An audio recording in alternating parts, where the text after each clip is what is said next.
Ladies and gentlemen, may we have your attention, please? The next plenary session will begin in 5 minutes.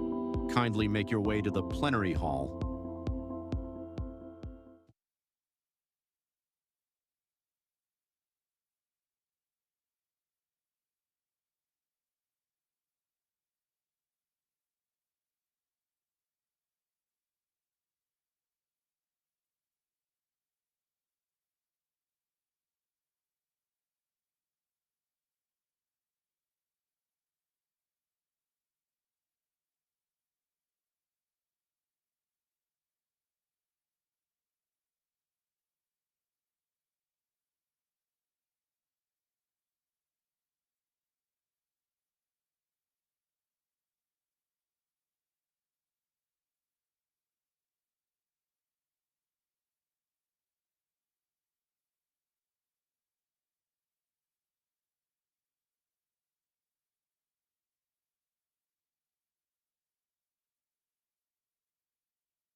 So, ladies and gentlemen, we're beginning the last plenary session in just a minute or two.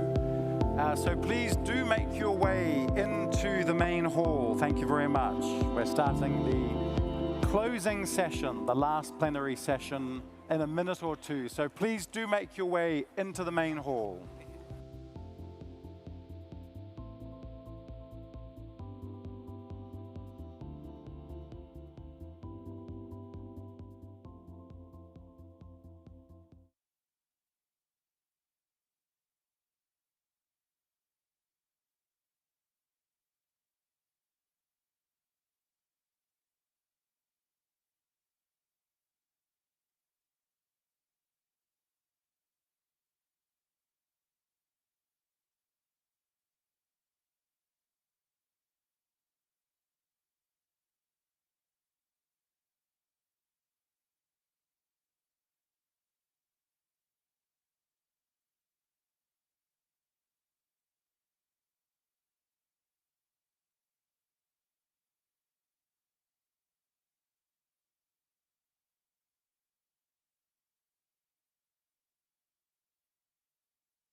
Gentlemen, it's the third day of the conference.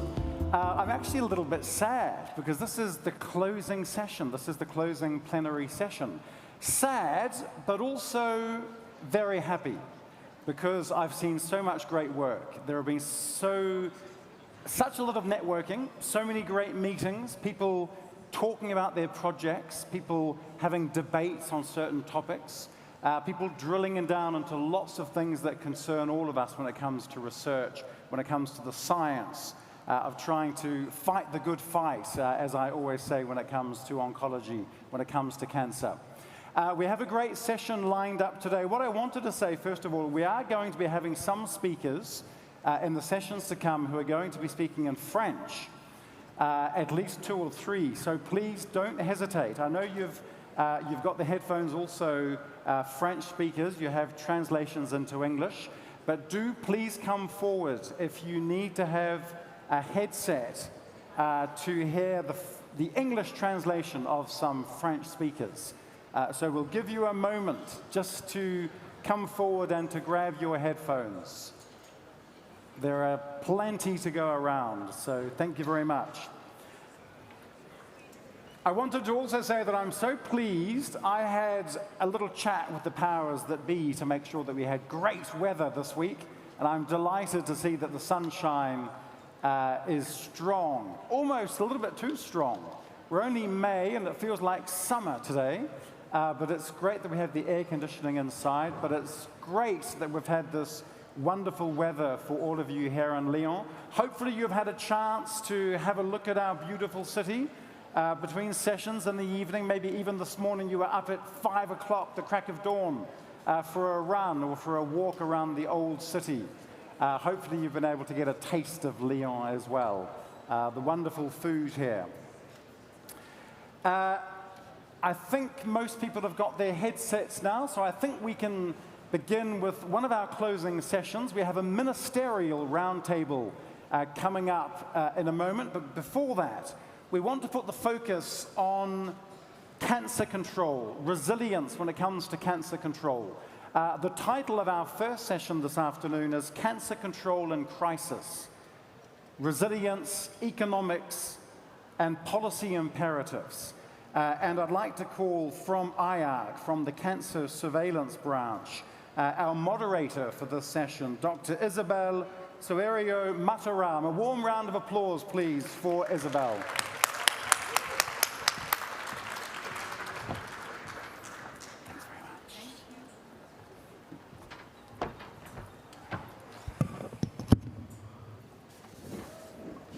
So, good afternoon, everyone. If you're standing at my point, I can invite then the panelists to speak, to sit down in their places. If you're sitting now, if you're standing in my position, actually, I can't hardly see anyone because of the lights that's coming here. So it feels like the room is full, but maybe the room is actually quite empty. But, so today, this is really the last 2 hours that we are here together. It's been a long 3 days. I am very excited. I'm very tired as well, as a lot of you, I'm sure, are. And then before we're going to go ahead into then the ministerial discussion and panelists, we're going to talk a little bit about crisis and cancer. And then why crisis especially? Because then really crisis, when we have a health system, a cancer system, an intersectoral system that is resilient to crisis, we are building a system, a cancer control that is much more sustainable, that is much more long-term. And that's why I want to use the hook as then the crisis at the moment. And then we'll discuss what then our panelists think, how can we have a more resilient cancer control program in our country, bringing together what we have been discussing in the last 3 days. Before I do that, I think I have a presentation that I'll move. But then when we're talking about crisis, the first time I presented this in IARC, in one of the participating states discussion, when we were talking about crisis, there were a lot of discussion immediately saying, but there are a lot of different types of crises. I had a crisis this morning. So my daughters, I have 2 girls, they're twins, they're 17 years old, and every morning there's crisis with them. They wake up very, very early because they need to prepare themselves, of course, to go to school. And then one of them this morning couldn't find their headphone. And it's a big crisis. I mean, everybody had to wake up because she cannot really go to school without her headphone. She runs around, she opens all the things, she was screaming, she was crying at some point. It was a really big crisis, only because of a headphone. Now, that's one small little crisis, and I'm sure every one of you here have been faced with crisis. Not so long time ago, this feels like a long time ago, there was the COVID crisis. I think everybody can remember that, and my daughters had crisis every day then on that crisis because they cannot contact their friends, etc., etc. So, but imagine if you were then a cancer patient. We did a lot of studies of cancer control during crisis, during COVID, and then there's now a lot of other types of crisis, climate change, natural disaster. Imagine having that living experience as a cancer patient and having then to live through crisis at the same time. So in this session, we'll discuss that. And then this is the first number that I'll bring out. It's 1.6 million. It's a big, big number. I'm not going to ask, I can ask you what do you think this number is. But this number can be a lot of different things. I was thinking about, this is actually the size of population living in Lyon. It's a bit less in Lyon. Marseille is 1.6 million, but this is more or less a stadium that is filled in with people. And then this stadium, if you multiply it by 16 times, you'll get then that 1.6 million people. And then there's a lot of cities in the world. I don't know whether some of your cities in here. I come from Jakarta originally. Jakarta is now over 40 million people, so it doesn't make it into the 1.6 million. But there's a lot of cities around the world that have that as large as of this 1.6 million. This is when you see 1.6 million in kind of an area. And then this is 1.6 million that really then put together, that really then kind of lead us to this project that I'm presenting here very briefly. So in IARC, when COVID hit, we were asked by the member states to look into the impact of COVID on cancer patients, on cancer in general, and then into health system in general. This is then where the IRCC project started. It started actually with other different projects at the beginning with Richard Sullivan, Karen Canfel, and then when COVID finished, then this project changed within IARC, within then an initiative that is looking much more into resilience in cancer control. I'm not going to talk much about then this project, but this project really then have three aims. It first then look into monitoring cancer data across the countries. We use a lot cancer registry data. That's where our group is, CSU branch come from. We evaluate in depth what is happening among people living experience of cancer and people living in crisis. And then at the end, what we want then to give back, of course, giving back tools so then countries are much more prepared when they were then living in crisis, and then when they're to have them to ensure that countries are having a much more resilient system. So with that to end, I will then introduce our panelists today. First is Lisa Stevens. Lisa Stevens is the head, the director in PACT, so in IAEA. She will tell you a little bit more about IAEA and about PACT. But before that, Lisa, I knew Lisa when she was still in the US. So she was working at the NCI at the time, at the Center for Global Health. But then she moved in 2019 to the PACT. Lisa, can I ask you then a bit of a personal question? Why did you move to PACT? What was your motivation to move there? Well, thanks, Isabel. So I loved my job at the NCI Center for Global Health, but I was also looking towards the PACT team as one of my dream jobs. So we had worked with them in supporting ministries of health in comprehensive cancer control, and when the PACT position opened up, I couldn't resist it. So I moved my entire family from the US to Vienna, Austria, and it was a fantastic move 7 years ago. Well, probably you didn't have adolescents, if you have adolescents like myself. They were 2 teenage boys going into high school. So I can imagine the difficulties. That must be a crisis by itself. Then the next speakers we have here is then Dr. Rasha from the Gulf CDC. Dr. Rasha Al-Fawaz has spent her career in the Saudi public health at the Ministry of Health, but then today she is really then working much more with the public health program at the Gulf CDC. And then when we're talking about the Gulf, especially now, I think everybody is aware that the Gulf countries are some of the wealthiest countries in the region, but then having that said, it's also countries that are located in one of the most complicated, if I may say it lightly. Rasha, what is the challenges? What do you think is the most interesting part of your work within the CDC, Gulf CDC? Thank you, Isabel, and thank you for having me in this panel discussion.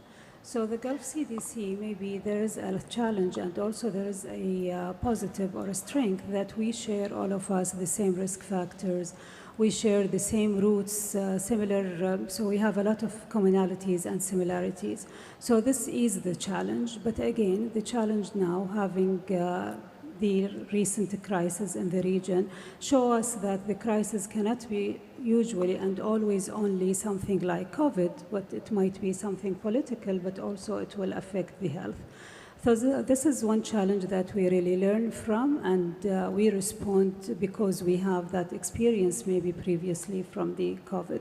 But again, these similarities give us the strength how we can really work together and utilize our efforts together. Yeah, and then I think working together in a region must be also very rewarding rather than working. It is really. The last speaker that I have here is Madame l'Ambassadrice Amprou, who is then the ambassador for global health in France. She actually started her career as a hospital director in Paris. And then after that, she moved really then through different task forces and has been involved in a lot of different crises. I can name them here: Ebola, the COVID, you were also very much involved. Then you spent a lot of discussions around the pandemic agreement. So this is also then another question: why did you move from your role as a hospital head going then into a much more global health work that you are doing today?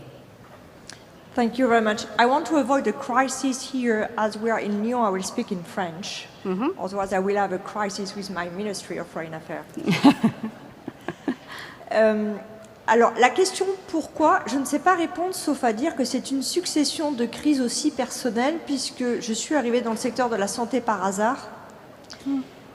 J'ai construit une stratégie très sophistiquée pour quitter la santé, et ça a été un échec total. Mais je n'ai jamais été aussi heureuse de cet échec. Et finalement, cela m'a amenée d'une gestion d'un établissement public, un hôpital, à une gestion de crise Ebola, une gestion de crise Covid, avec des similitudes, avec des différences, et ça m'a amené, donc, qui sont des crises sanitaires, à gérer au niveau local, régional et national, et ce qui m'a amené à des crises diplomatiques quand il s'agit de négocier à 194 États des États membres. Et finalement, en s'appuyant sur une expérience locale, nationale, pouvoir apporter, en bon français, ce background au niveau international et surtout voir les interdépendances dont on n'a pas toujours conscience. Alors vous, ici, oui, vous avez conscience des interdépendances. Mais pris dans le quotidien d'un hôpital, pris dans le quotidien d'une politique nationale, parfois, nous oublions les interdépendances internationales. Et quand on parle de crise sanitaire, de sécurité sanitaire, on dépend tous des uns et des autres. Et voilà pourquoi j'ai pris une casquette internationale en tant qu'ambassadrice et en tant que présidente d'United. So, la Madame Ambassadrice just said something about failure. And then it reminds me something that, and I think, I can't remember who said this, but someone who is very, very famous, Churchill or something like that, that you only learn or you only succeed if you had failures. And then you, in order to have success, you should do a lot of failures. And then I think Madame Ambassadrice mentioned that, and crisis is probably one of that as well. I know. It's not nice to say that we should be facing crisis, but through crisis, actually, we can learn a lot. There is a lot of silver lining that we gain from crisis. So back then into then the question, what really then the PAC, the IAEA can do for this? So the PAC mission, they work really with a lot of different countries around the world, and on the ground that can be quite fragile, sometimes then really with conflict or crisis. So when they are in really active crisis, IAEA still get into these countries and continue then working in collaboration with these countries. So what are then the most important things you think Impact Mission, PAC Mission can do? And can you give us a few examples then from some countries where then you had to face these challenges? Sure, thanks, Isabel. So first I'll say that the International Atomic Energy Agency has a broad mandate in the peaceful uses of nuclear applications. for those of us here today, what that means is really how do we use nuclear techniques for health? So radiotherapy, diagnostic imaging, nuclear medicine. The PACT program sits in a really nice space between the IAEA technical mandate and the UN focus on cancer. So together with IARC, with the WHO, and with IAEA technical staff, we conduct impact missions, so comprehensive cancer assessments, and I may see some of the countries in the room that have benefited from these joint assessments. And I think really to answer your question, Isabel, it's really that how do we align with the IRCC with looking at resilience?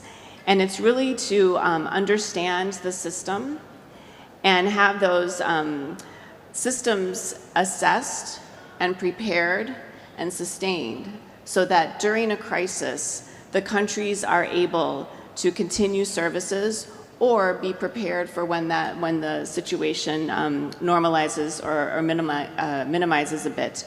Because resilience is really built before any shock. And we need to do this through evidence-based prioritization. And those impact reviews can provide the evidence base and help countries to prioritize within the cancer system what's important. So right now, we are working with Lebanon. Lebanon requested an impact mission. And we have decided through consultations with the Ministry of Health that we are going to continue to pursue the assessment. Right now, we're going to do it in a virtual situation where we can continue to engage with the experts in the country, the international experts that have committed to provide their support for the assessment. I met with the Ministry of Health this week during the World Health Assembly, but I will say that, you brought up COVID. We learned a lot during COVID. We did not want to stop providing these assessments to countries even when we had this global crisis. So we really adapted to a virtual modality. So there were countries like Benin and Burkina Faso where we continued to provide this expert support even during that COVID crisis so that we wouldn't lose ground, so that countries would be prepared again when the pandemic subsided where they could begin to implement these recommendations. Okay, good. So Lisa started to mention about resilience, so maybe then I can come back to Dr. Rasha. Gulf CDC work really with these 6 countries across the region. And you mentioned that these countries are similar, but these countries are also actually very different. They're similar but different. So learning then from these 6 countries, what do you think really is a resilient health system? Thanks. Maybe just to capitalize on the mandate of the Gulf CDC. So the Gulf CDC, I'm talking about the 6 countries in the region, which is the Kingdom of Saudi Arabia, Kingdom of Bahrain, the State of Kuwait, State of Qatar, the Sultanate of Oman, and the United Arab Emirates. So those are the countries that we are serving, and our mandate is to support the development of practices and collaboration of collaborative programs, and here comes the non-communicable diseases, for example, and also to enabling the collection, integration, and use of health data, enhance the preparedness and early detection, and promoting the training. So this is, again, among our core mandate. So how we see the resilience in the region, especially when it comes to the cancer system, it is one that maintain the essential cancer services during regional, for example, instability. So this include the screening programs, the diagnosis, the treatment, the palliative care, and access to the oncology medicine. Also, during this recent conflict escalation, that shows us that cancer can be disrupted indirectly, not only through the damage to the health facilities, but also through the delayed, for example, the shipments, the restricted movements between the countries. And also this create a pressure on the health system. So a resilient system, therefore, really requires continuity of care on the cancer and the non-communicable diseases to be explicitly included in the emergency preparedness and the rapid risk assessment. And this is really what we do in the Gulf CDC. So we have, for example, produced, for example, in the last period, this couple of months, we produced like 29 public health focused situation reports that assess the situation in the region. And this was including the health services continuity, the environmental risks, the logistics, the essential services, and medical supply chain. So the discussion, it was on the continuity of those services and to maintain them. Also, a resilience regional cancer system also requires a strong communication, and this is what we are trying to do, to communicate between our member states. And also we have tried to convene a roundtable meetings bi-weekly during that crisis. So this communication also enable us to utilize those facilities, for example, or the experiences between our member states. So this is again another strength for the Gulf CDC and how we can work.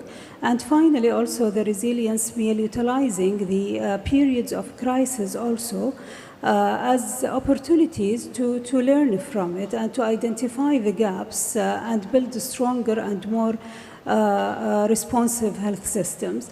And this is really, as an example, one of the important lessons we identified during this last crisis. It was we identified that there was a need to strengthen, for example, the knowledge and awareness around the mental health, first aid and psychological support for the healthcare workers. And now we are developing a guideline to cover that area. So again, we are taking the opportunity from those challenges also to learn and to close some gaps which is raised in the region. I think now we learn quite a lot about the a lot of tasks and mandates of the Gulf CDC. It's a really broad framework, It's amazing. Thank you. So the other new mandate that Madame Amprou has recently taken over is really working much recently, I think this is some months ago, with the UN UNITAID. So UNITAID is really a specific, has a really specific position in the global health architecture, and we would love to hear it more about it.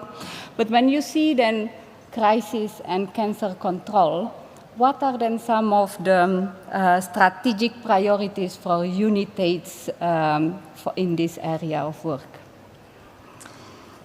Quand il y a des crises sanitaires, on teste la résilience d'un système de santé finalement avec une crise sanitaire. Et très souvent, quelle que soit la crise sanitaire, il y a des similitudes, des ruptures de chaînes d'approvisionnement, un accès aux services de soins qui est interrompu. Des professionnels de santé qui vont être... On va manquer de professionnels de santé. Et donc, il y a des similitudes. Et donc, quand il y a une crise sanitaire, finalement, on a besoin d'innover. Et l'innovation, c'est justement l'ADN d'UNITAID.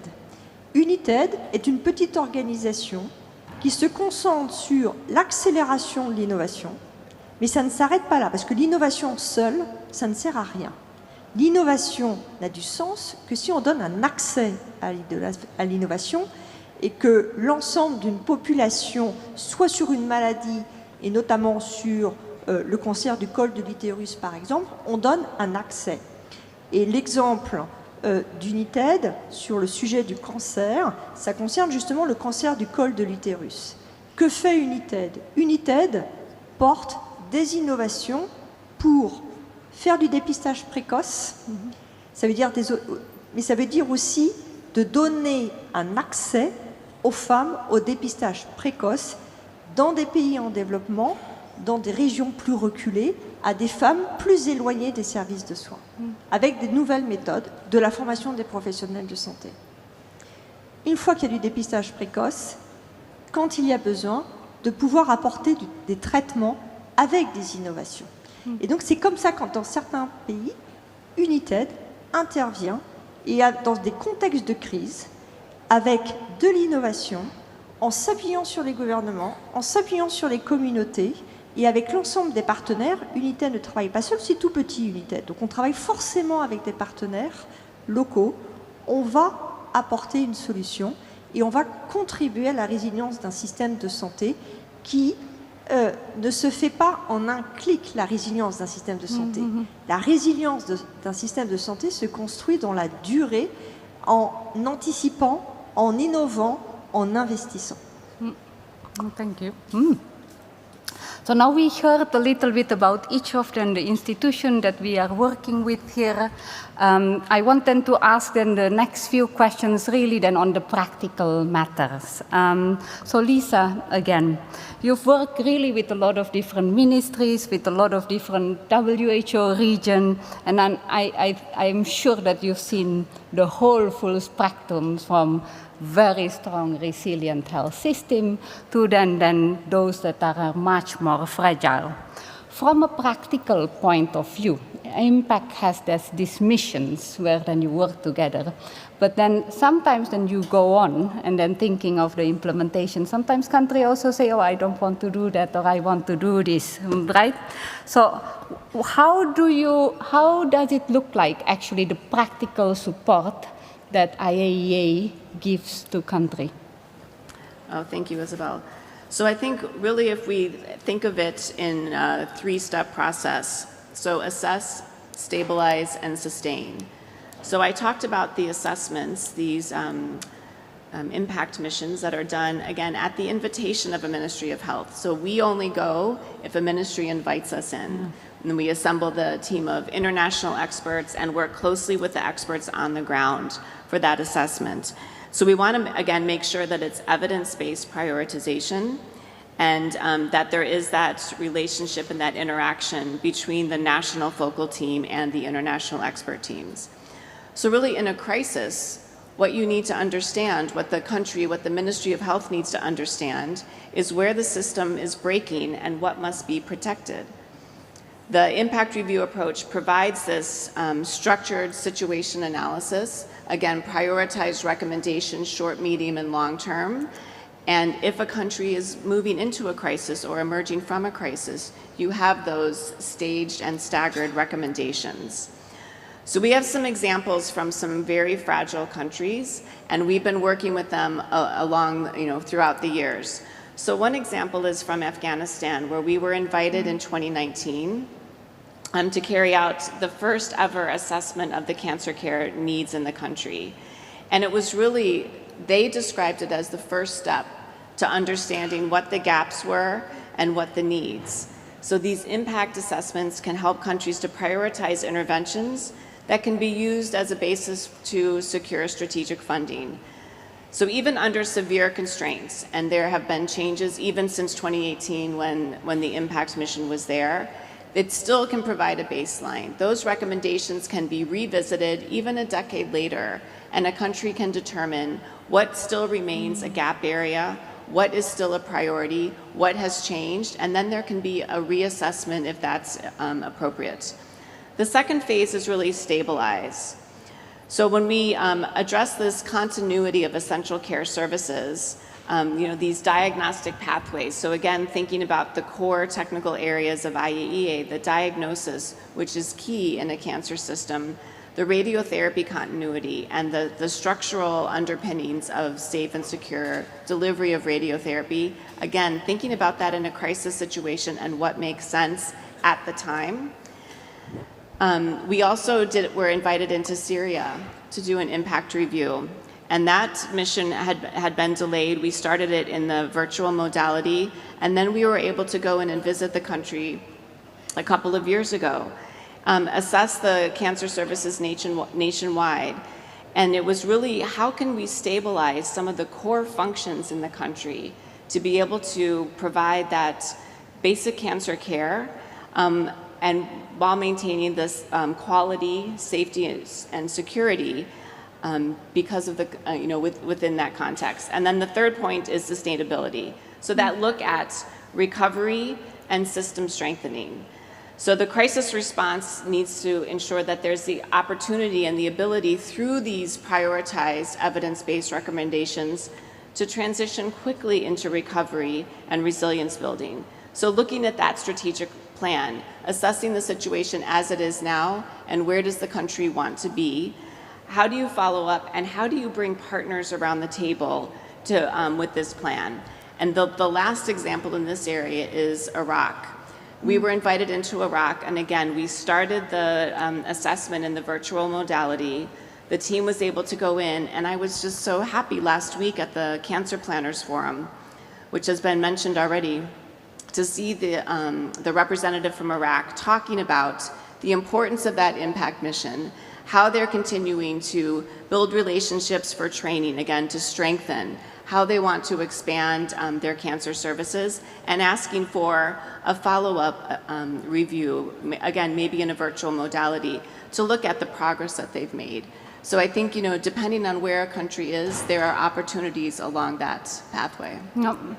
So now, Lisa just mentioned about phases, resilience, sustainability. Coming back then to Russia, thinking of then, and priorities as well when we are talking about crisis, health system, but I'm sure not only within crisis, within a stable health system, we also then see there are needs for priorities. Cancer control and cancer continuum is a phase, has phases of its own. Crisis has phases as well when we're thinking of reacting towards crisis, when we're thinking of preparedness, continuity during crisis, recovery afterwards. Russia, in terms of then the work within Gulf CDC, is there any priorities area where then you think are specially neglected then if we're thinking about health system resilience and crisis? Thank you for the question. So again, I think this idea of phases, it is also there. So like looking before any crisis is there, and during and after that. So again, the role of the Gulf CDC really, before it's just to provide this in preparedness time. So the preparedness that to ensure that the cancer is built into the emergency planning during the time that we need them. So we are making sure that all the countries, they have this preparedness plans, and also during any crisis or issues happening. So the enhancement of the monitoring and coordination posture to follow the potential public health implications that it's happening in the region. And of course also the continuity supported in the coordination. And this coordination really, it builds upon what's the gaps between the countries. So if there is facing any gap in one country, we can also coordinate between the others. I will just give a small example during this last period of time. So there was a raised issue from one of the countries that was, there was a hit on their electricity supply. So there was a question raised, what about the home service patients? So we have some patients in home. We can just provide electricity in the hospitals, but what about those patients at homes? So really this brings us also to discuss how we can, on a regional level, to support something like that, to mobilize those services, the patients among our region and our 6 countries. So providing also a structured mechanism of exchanging the updates, identifying the preparedness gaps, and coordinating the regional needed support, it is again something that we can provide to the countries.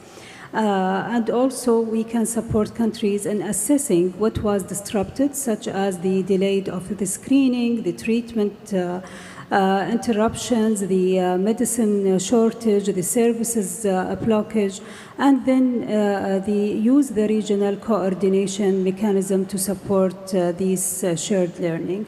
And also we are now trying to compile all of these lessons learned we have, so what went well, with the support that the Gulf CDC provided, and what went wrong, and how we can develop and improve our role as a regional role to support the countries. Thank you so much. One last question. So one last crisis that we haven't mentioned here is the climate change.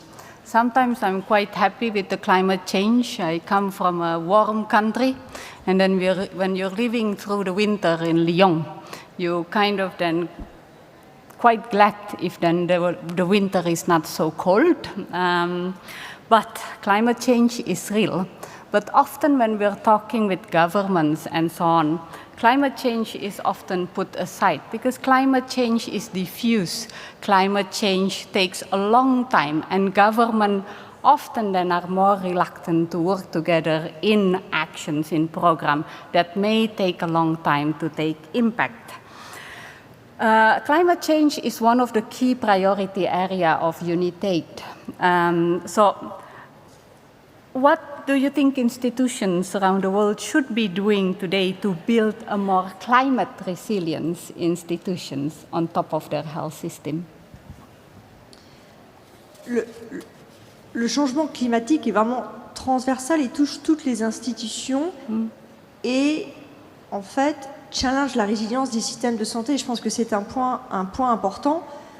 Tout simplement, quand il y a un événement climatique, une population ne va plus avoir accès à des systèmes de soins, ne va plus avoir un dépistage précoce, par exemple, pour le cancer, mais un changement climatique va provoquer aussi des déplacements massifs de population, potentiellement, et va avoir un impact sur tous les déterminants sociaux de la santé, l'air, l'eau, la nourriture. Et donc, on voit bien l'ensemble de l'impact, et donc ça concerne, je dirais, toutes les institutions de santé mondiale, la santé animale, la santé humaine et la santé de l'environnement. Et c'est d'ailleurs pour ça qu'il y a tout juste un tout petit peu plus d'un mois, nous avions ici à Lyon le One Health Summit, justement pour aborder ces sujets-là. Dans cette perspective, UNITAID a développé une stratégie santé-climat, avec une perspective propre à UNITAID, c'est-à-dire sur les sujets innovation et des produits de santé, en se posant des questions très pratico-pratiques pour UNITAID dans le cadre de son mandat. Puisque quand on regarde le changement climatique, il y a un changement climatique et santé, je dirais que ça marche dans les deux sens. Le changement climatique a un impact sur la santé par rapport à ce que je viens de dire, mais nos systèmes de santé ont un impact sur le changement climatique, potentiellement en l'accélérant. Et c'est dans ce sens-là qu'UNITAID a réfléchi en regardant, par exemple, le sujet des produits de santé.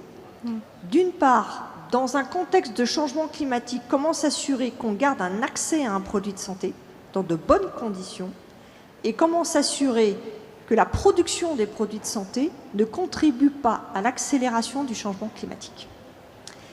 Et donc, on regarde certaines innovations sur des produits de santé, par exemple pour regarder s'il est stable à la chaleur ou est-ce qu'il peut être conservé sans une chaîne de froid trop complexe. Sur du diagnostic précoce, est-ce qu'on peut avoir des diagnostics décentralisés en cas de choc climatique, par exemple grâce à des autotests pour éviter qu'une population ait à se déplacer si elle ne peut pas du fait d'un choc climatique. Et ensuite, en termes de chaîne d'approvisionnement, s'il y a un choc climatique, qu'est-ce que ça veut dire en termes d'innovation et s'assurer que la chaîne d'approvisionnement est assurée. Et c'est dans ce cadre-là que nous avons développé la stratégie santé-climat sur des sujets produits de santé, qui a d'ailleurs été présentée à la COP et qui fait l'objet de travaux de suivi et de mise en œuvre de manière très, très concrète. Donc je vous donne juste un exemple, qui est l'exemple d'UNITAID. Je pense que chaque institution doit se poser cette double question. Comment, dans mon mandat, j'apporte une réponse sur les sujets de santé lors d'un choc climatique et comment mon mandat et ce que je fais a potentiellement un impact d'accélération en termes de changement climatique et auquel cas essayer de changer certaines habitudes. C'est exactement ce qu'on a voulu faire et aussi parce que ce n'est pas d'un côté l'innovation, d'un côté une réponse au changement climatique, c'est totalement interdépendant et ça dépasse la santé humaine et on retombe sur l'approche une seule santé, la santé humaine, la santé animale et celle des écosystèmes. One Health. I think that's where we're going to end. So we have 1 minute now just to end the session. I'll pose then the last question, and this question goes to all of you here as participants. What can we do then now to support a more resilient cancer control? But then I'll ask them, well, then you're thinking about it and maybe you want to work with us in it, please email and let us know. But then for then each of the institutions here, just a very quick answer. What can IAEA, CDC Gulf, and United with La France in general contribute and work together on this? Lisa, maybe first. I think quickly I'll just say partnerships, because no one organization can do it alone. So it's partnering with countries, with ministries, and partnering with others in the region, in the country, and at the international level. Partnership, that's first, Rasha. So maybe again, what we have experienced in this rapid risk assessments, the emergency roundtables that we did, so maybe this is something that we can adopt, a resilience tool and guidelines to the Gulf CDC context, particularly around the continuity of the oncology services, the screening programs, cancer resilience, and the medicine access. And finally, Madame Ampro. Alors, le terme de partenariat a déjà été mentionné, malheureusement, mais je souscris totalement, d'une part, parce que seul, on ne peut rien faire. Et pour un système de santé résilient, seul n'a pas de sens. C'est vraiment des partenariats. Mais j'ajouterais interdépendance des acteurs, interdépendance des niveaux d'intervention globale, internationale, régionale, nationale et locale. Et si on revient à la première question que vous m'avez posée en termes de parcours, c'est cette interdépendance sur laquelle je veux vraiment insister, parce que c'est vraiment une des solutions ou une des leçons à apprendre pour la résilience d'un système de santé en termes de partenariat avec l'ensemble des acteurs. Very good. Thank you so much. Thank you so much all for being here, but partnership, I think that's the last word of the day. Let's all partner together to combat and to work on research, on cancer prevention. So IARC is here for that, and we're really looking forward to working more with all of you. Thank you.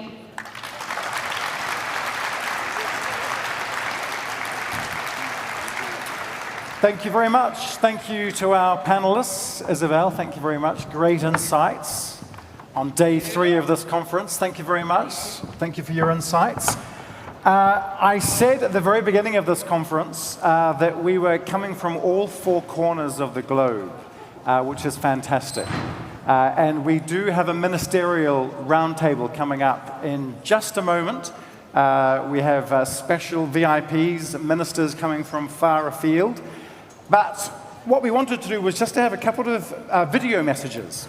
Ministers who could not attend today from the Republic of Korea, the Minister of Health, Dr. Eun Kyung-jeong, a video message from him for this conference.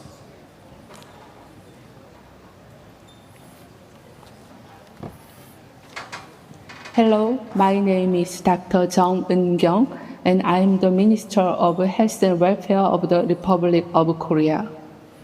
When we face challenges to public health, everyone may have an opinion on what to do. But it can be difficult to identify the right course of action, and opinions alone do not make good policy. We must look to the evidence and base our decisions on the best available science. International collaborations such as the HELPER study conducted in partnership with IARC in my country are the source of this evidence. Thank you, IARC, for your work in preventing cancer these last 60 years. Happy birthday and many happy returns.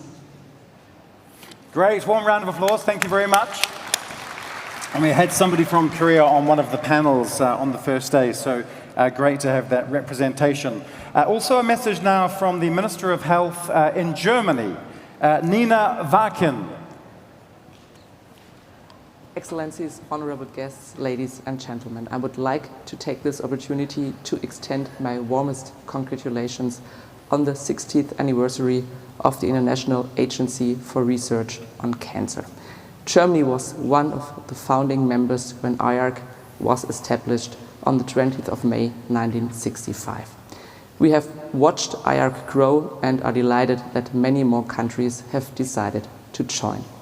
IARC does outstanding scientific work that is critically important not only for global cancer prevention, it also provides guidance for our national health systems. For example, with the monograph series, critical recommendations on the cancer risk of new substances are published. IARC's scientific publications form the basis for national cancer prevention and control.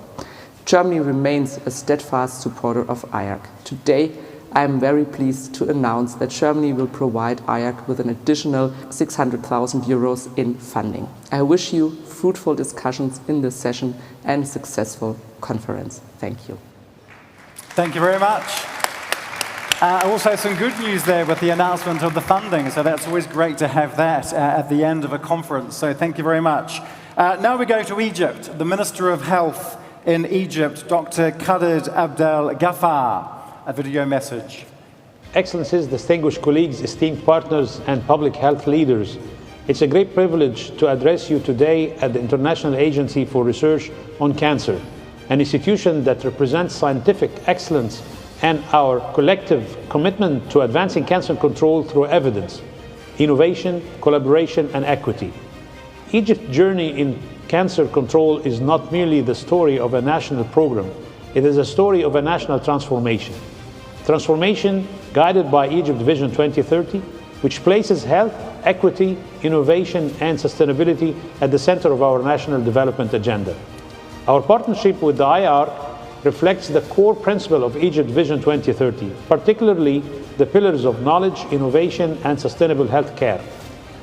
We recognized early on that fragmented data could not sustain meaningful progress. Through our collaboration with the IARC, Egypt has made a decisive transition towards a nationally representative, globally comparable population-based cancer registry system.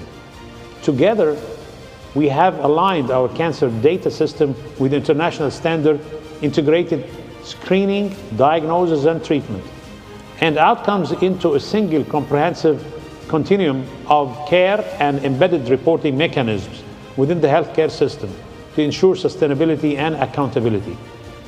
This collaboration ensures that every person screened, diagnosed, and treated contributes to a broader national and global effort, one that informs evidence-based policymaking, strengthens cancer intelligence, and improves outcome for future generations.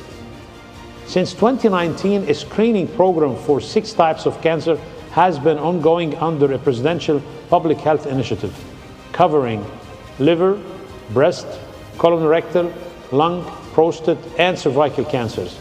This program is one of Egypt's flagship public health initiatives and a true embodiment of Egypt's Vision 2030's commitment to social justice and universal health coverage. The achievements of this initiative has been transformative. Millions of visits and millions of people have benefited from that program. Hundreds of thousands were linked to care, and tens of thousands were diagnosed much earlier and timely linked to management. These outcomes clearly demonstrates that investing in people's health is not only a social responsibility, but also a strategic investment in sustainable development and economic resilience. Your Excellencies, in line with Egypt's vision, emphasis on digital transformation and innovation, Egypt is also advancing the deployment of teleradiology, digital pathology, and artificial intelligence to accelerate diagnosis and improve efficiency. What once took nearly a month can now be completed in less than 10 days. This transformation is not solely about technology, it's about improving patients' outcomes and addressing systems healthcare challenges, including shortages in specialized human resources, through innovative and sustainable solutions. These initiatives represent Egypt's vision in action, and under the health pillar, it advances universal health coverage and equitable access to quality services. Under the knowledge and innovation pillar, it's strengthening research, training, and national capacities. Under the economic development pillar, it enhances efficiency, reduces costs, and certainly supports sustainability. However, under the social justice pillar, it affirms women's health as a fundamental national priority and right. At the same time, our efforts strongly align with global framework, including the World Health Organization Global Breast Cancer Initiative and the WHO targets to reduce liver cancer-related mortalities and cervical cancer by 2030, demonstrating how national leadership and political commitment can accelerate global progress. Our collaboration with the IARC is only a beginning. Egypt remains fully committed to strengthening survival data and long-term outcome monitoring, expanding registry coverage and analytical capacities nationwide, and ensuring Egypt's experience as a scalable and replicable model for other countries. Because the true measures of success is not only what we achieve nationally, but also what we enable others to achieve globally. Ladies and gentlemen, behind every data set is a human life. Behind every percentage is a person, a family, and a future saved. Egypt Vision reminds us that health is the foundation of sustainable development. By protecting women's health, we protect the strength and future of our societies. Through our partnership with the IARC, we ensure that this protection extends beyond borders and contributes to the stronger global response to cancer. Our message today is clear. When political commitment is strong, partnerships are meaningful, and data systems are robust, transformation is not only possible, but also scalable, sustainable, and impactful. And I thank you. Thank you very much, the Egyptian Minister of Health. Great to have the message there about the human connection. That's a conversation that I've been having over the past few days. The importance of making sure that that's a top priority when it comes to all of this. It's great to finish this conference with such a high-level roundtable. We've had these video messages from high officials. We also have ministers present here at the conference and senior officials from right around the world. And perhaps that's a strength when it comes to IARC, the cooperation and the voices from countries right across the globe. This session, this Ministerial Roundtable, is titled The Science Policy Interface for Global Change. And really, as we come to the end of this conference, it's looking forward, isn't it?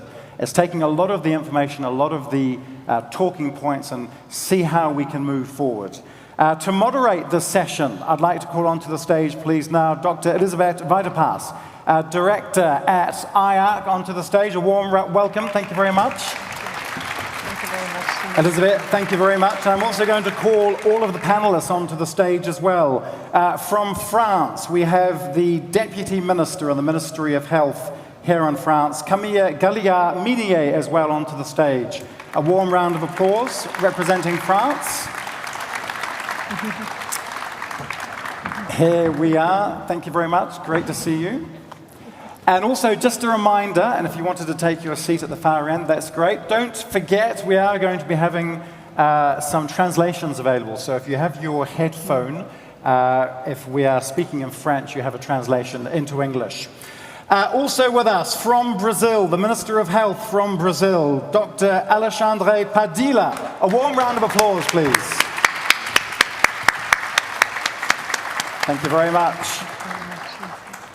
Also from Morocco, the Minister of Health from Morocco, Amin Tarawi. A warm round of applause representing Morocco here for this last roundtable. Thank you very much. Welcome. And from Indonesia, from the Ministry of Health, we have the pleasure of calling on Budi Gunadi Sadikin. Sorry for the pronunciation, it's very difficult, isn't it? Oh, it's 100% correct. Thank you very much. I get 10 brownie points for that. Thank you very much. Also from Saudi Arabia, from the Saudi Arabia Health Council, I'd like to welcome Naha M.L. Azemi. Welcome. Thank you very much. Great to see you. And also not far from where I was born, Australia. I'm half New Zealand, half Irish. It's a pleasure to welcome from Australia, Blair Comley. Oops, thank you very much.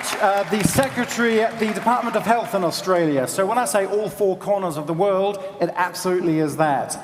We were also hoping to have with us also Dr. Jeremy Farah, the Assistant Director General Health Promotion, Disease Prevention, and also Control from the WHO, but that was supposed to be online, but difficulties connecting with the Wi-Fi, apparently.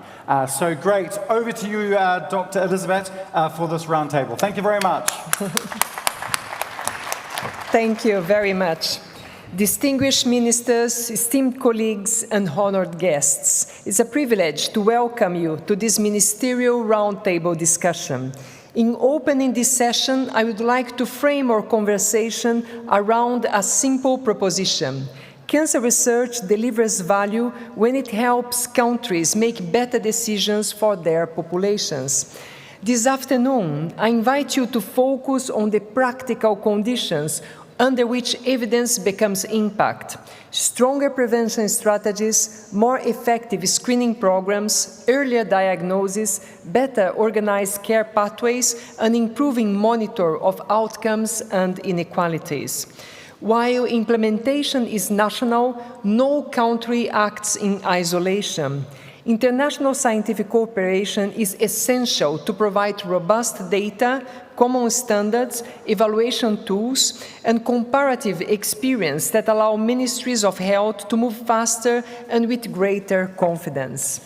This discussion will highlight real-world examples on how research has shaped national cancer strategies. I invite you to share your experience, discuss challenges encountered, and reflect on how science and policy can work even more closely in the years ahead. Together, we can ensure that cancer research continues to translate into action for the benefit of patients, communities, and future generations. Let's start with Madame Gaia Minier. With a new law approved in June 2025, France has created a national coordinated cancer registry. Can you please explain how, thanks to this new legal framework, France will better integrate its cancer registries across regions and care settings to ensure decision makers have timely, high-quality information for planning and improving cancer services, and why this is so important. And Madame will express herself in French, and if you need translation, please use your devices. Madame, please. Merci Madame le Président pour cette question. Tout d'abord, je suis évidemment très heureuse d'intervenir dans le cadre de ce 60e anniversaire du Centre international de recherche sur le cancer. Le cirque qui est fort de ces 300 scientifiques de toute nationalité, c'est finalement vous incarner et incarne ce que la mobilisation finalement internationale peut faire de mieux, et puis permet de rappeler à tous et à toutes l'importance du message selon lequel les politiques publiques de santé en fait doivent s'appuyer sur des données scientifiques pour être efficaces. Alors, en répondant à votre question, effectivement, pendant longtemps, nous avons principalement évalué les politiques du cancer avec deux critères, que sont à la fois deux indicateurs, que sont l'incidence et la mortalité. Ces deux éléments sont évidemment essentiels, mais aujourd'hui, on sait qu'ils ne suffisent plus et qu'il convient de mesurer la capacité réelle des systèmes de santé, à la fois de réduire les inégalités, de détecter plus précocement les cancers, et puis surtout de mieux orienter les politiques publiques. Et c'est finalement exactement dans cet esprit que la France a lancé le 1er janvier 2026 un registre national du cancer, et ce registre constitue finalement une avancée majeure pour notre système. Il va pouvoir à la fois améliorer le suivi épidémiologique, mieux mesurer les parcours des patients, évaluer l'efficacité réelle des politiques de prévention et surtout renforcer aussi le chaînage des données de santé à l'échelle nationale et internationale. Et c'est un outil qui va nous permettre de mieux comprendre également les liens entre l'environnement et la santé, les maladies et le cancer, et c'est exactement dans le prolongement de One Health. Concrètement, il y a 3 indicateurs qui nous paraissent vraiment prioritaires, à la fois la participation au dépistage organisé, notamment pour les populations les plus éloignées, le stade au diagnostic, parce qu'un cancer finalement détecté tôt se soigne mieux, et enfin la mortalité évitable. Et ces données, surtout, doivent nous permettre à la fois d'agir plus vite, de cibler les politiques publiques et de réduire concrètement les pertes de chance de nos patients. Merci, Madame la Ministre. My next question goes to Dr. Alexandre Padilha. Brazil has recently strengthened its national cancer policy and service network. As implementation moves forward, where should the next priority be? On making navigation work at scale, modernizing screening pathways, or improving interoperability of data systems across the national unified healthcare system, or something else? Minister, please. Thank you, Dr. Elizabeth. Thank you, Madame Galliard, my colleagues, ministers and secretaries, distinguished participants. Before answering your question, I say the importance to be in a conference like that, research conference, and the importance, the priority that research, good research, it's a round table, very important for policy decision. Because we are facing a civilizatory war, a war in which all those who defend life must be engaged. Trust in evidence is challenged, and science is too often denied. This conference is so important because it reaffirms that independent, transparent, and publicly accountable science is the most important, reliable foundation for health policy decisions. We all know the cost of neglecting science. That's why, first of all, Dr. Elizabeth, as I told recently to Dr. Tedros, WHO, the whole WHO United Nations system may count with my President Lula's support. Even to survive the recent attacks from some countries that are reducing financial contributions. We'd like to announce that my government authorized the Brazilian National Institute of Cancer to make an extraordinary contribution to IARC to help to maintain your quality standards and sustainability that the challenges are facing.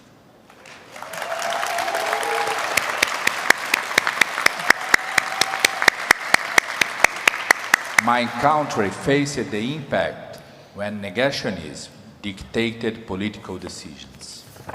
More than 700,000 deaths during the pandemic in my country. A severe backlog of surgeries, delayed exams, and a repressed demand that our health system still feels today. But Brazil has re-entered a route of civility.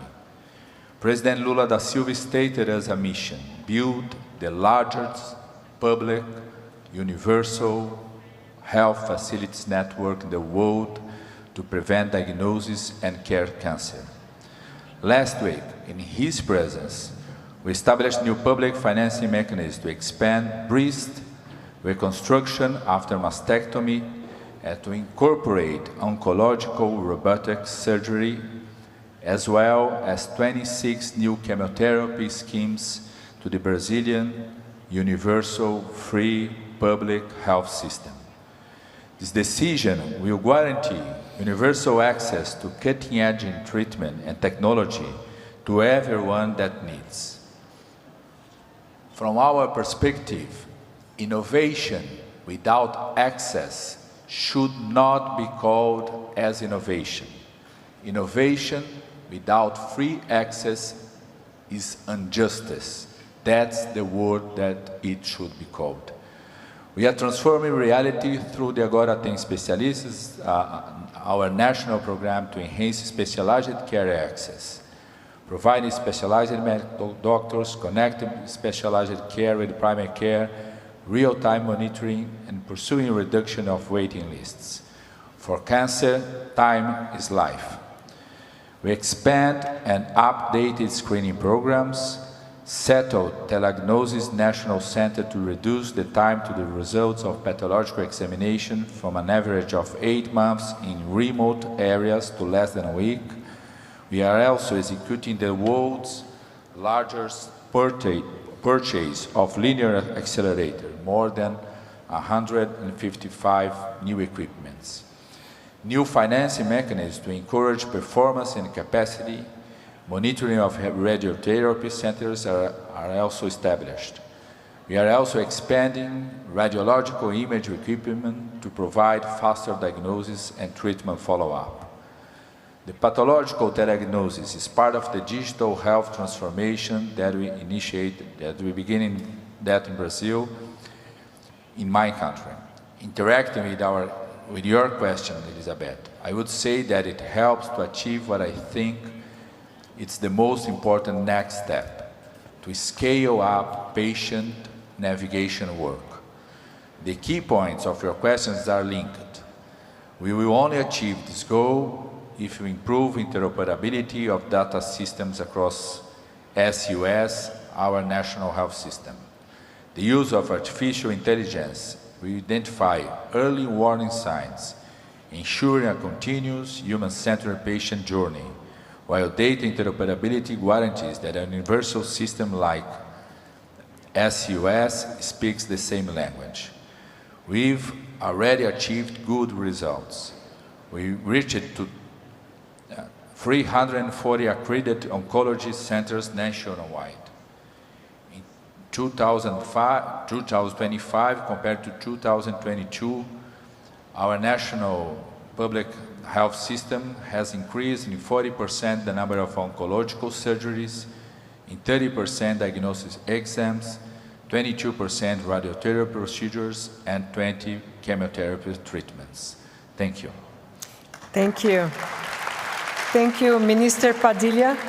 I cannot say how proud I am of hearing this progress and the priority that the government Lula has put on cancer and all the progress made in the last year. So congratulations. And from all IARC community, I thank you for the generosity of your government in supporting science and supporting IARC. Thank you very much. My next question goes to Minister Amin Tehawi. Morocco is also investing in long-term research infrastructure, including registers and biobanking. From a health minister perspective, how do you decide when these become not just research assets, but essential tools for better planning, equity monitoring, and quality of care? Thank you very much. As we are in France, in this beautiful city of Lyon, please allow me to continue in French language. Yes, please. Tout d'abord, je voudrais remercier le cirque pour cette invitation. 60 années, 60 ans, c'est le temps long de la science et c'est aussi celui de notre partenariat avec le Maroc. Le Maroc n'est membre du cirque depuis 2015, mais ce partenariat porte déjà des fruits concrets pour nos populations avec un bénéfice certain et c'est dans cet esprit-là que je suis ici aujourd'hui. Alors sur la question de l'investissement des registres et des biobanques, en 2010, lorsque nous avons construit notre premier plan national cancer, nous n'avions pas de données marocaines fiables sur l'épidémiologie du cancer et nous avons donc réalisé plus de 15 études nationales. Et ce n'est qu'à partir de là que nous avons pu décider où construire les centres d'oncologie, quels cancers prioriser et quels territoires étaient les plus défavorisés. Alors cette expérience, elle nous a convaincus plutôt d'une chose, c'est qu'un registre du cancer, finalement, n'est pas un outil de recherche, c'est plutôt un outil de décision, de gouvernance, de mise en place de politiques de santé publique, parce que finalement, il vous dit où sont vos ressources, si elles produisent des résultats avec des indicateurs et surtout où les inégalités persistent malgré les investissements. Donc aujourd'hui, nous allons plus loin, nous développons des capacités de diagnostic moléculaire, nous préparons une initiative nationale de biobanque.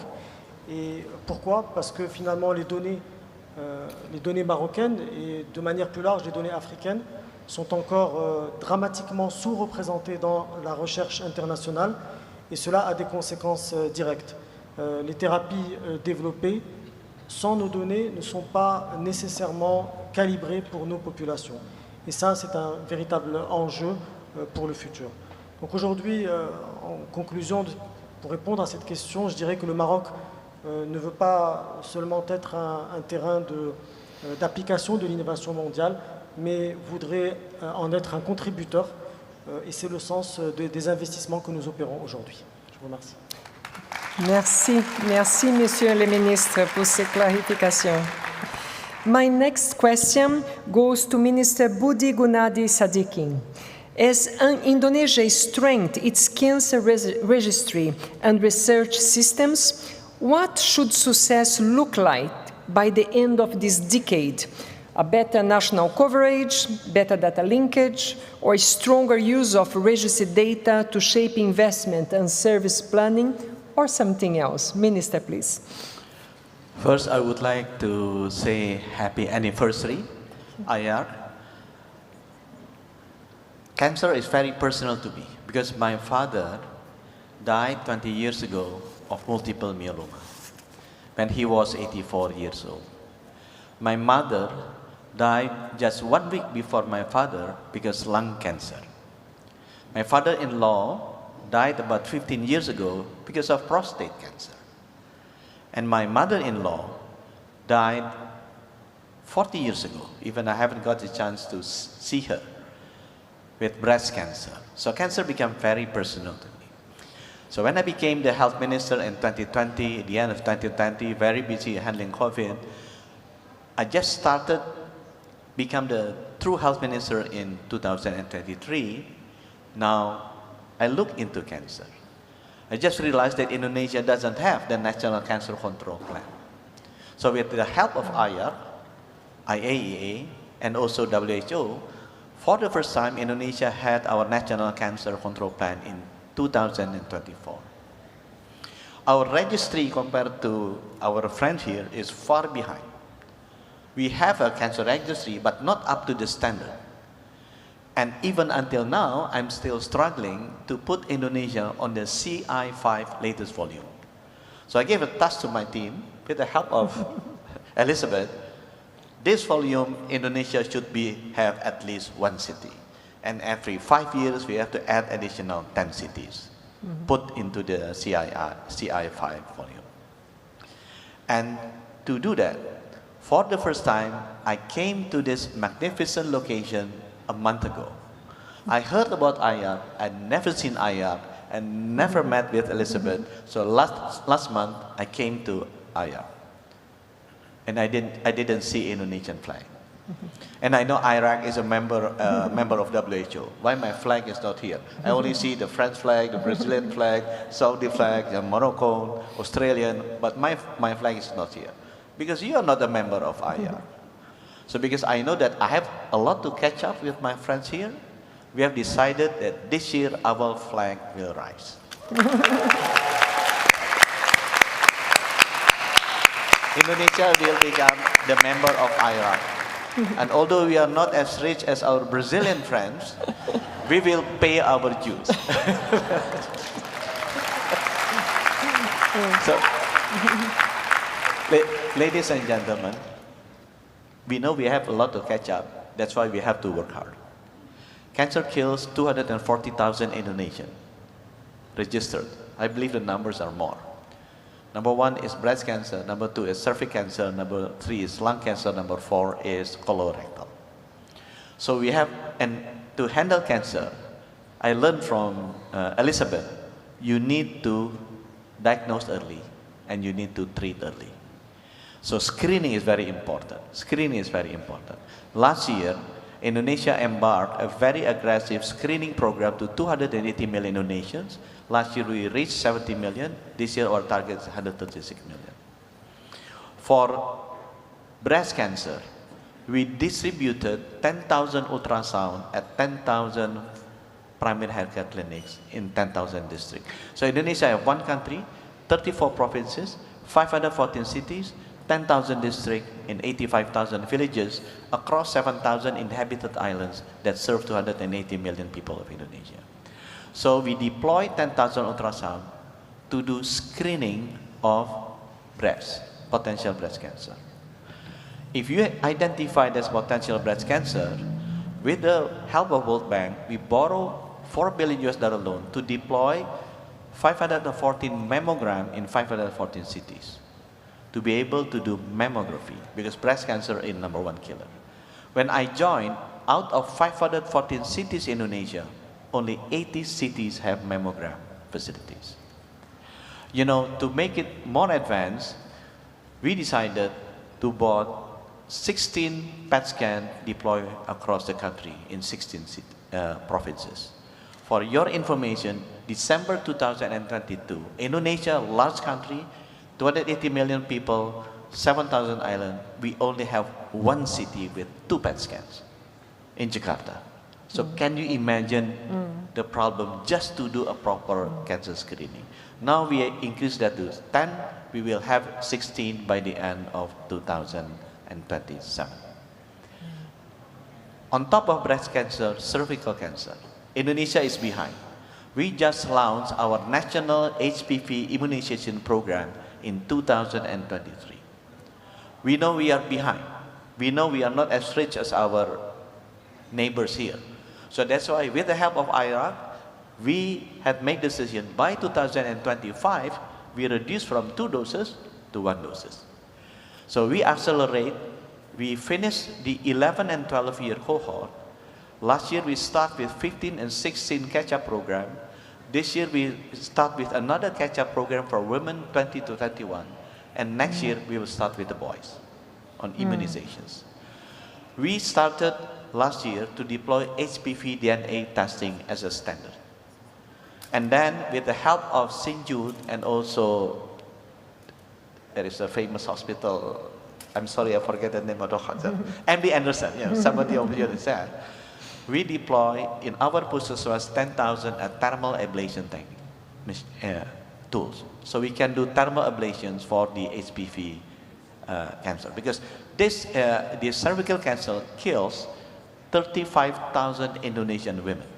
So if we can accelerate the vaccination to finish in 20 years to 10 years, you understand that we can save 200,000 unnecessary deaths of Indonesian women. For lung cancer is the most difficult part. Before, when I joined, we only have 200 cities with CT scans. Now we already decided that we bought the CT scan, bid is there, World Bank money, and we start deploying. We will finish the 514 cities deployment in CT scan by 2027. I still came to IARC, went to one of the seminar room, because I know CT scan, to do low-dose CT scan for lung cancer is difficult. So I'm still looking if there is any other screening tool which is easier to screen at 10,000 Puskesmas, primary care clinics, to do lung cancer. Because this is #1 killer for Indonesian men.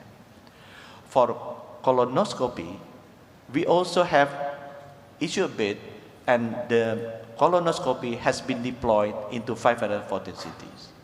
I just heard this afternoon from Elizabeth, because colonoscopy, like low-dose CT scan, is difficult.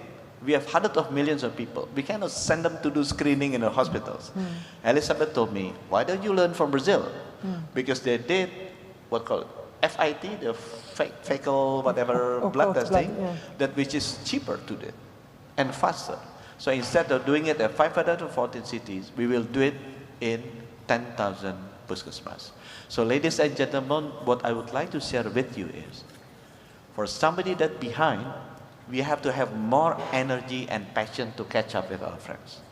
Because every minute, every second we work faster, it will save life. And we realize that we are lucky, because with the research and innovation, we can leapfrog, because we don't have to reinvent the wheel. We don't have to go to a most difficult pathway or more expensive pathway.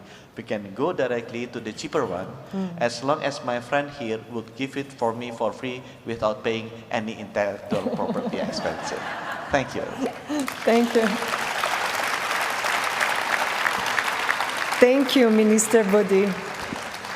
It's so interesting to think that Indonesia is about the same population size as Brazil, and the realities are so different, in particular because the island state of Indonesia, so many islands, so extremely challenged to reach the population in remote areas. But I think the South-South collaboration, as you mentioned, is also one of the priority areas that we definitely need to incorporate together, of course, with Morocco and other countries. My next question goes to Dr. Nahar El Azimi. Saudi Arabia is aligning cancer control with a broader prevention and healthy lifespan agenda. In that context, what should be the next priority for measurable impact? Organized screening or stronger surveillance, or maybe reducing the metabolic and lifestyle risks driving future burden of cancer, or something else? Please, sir.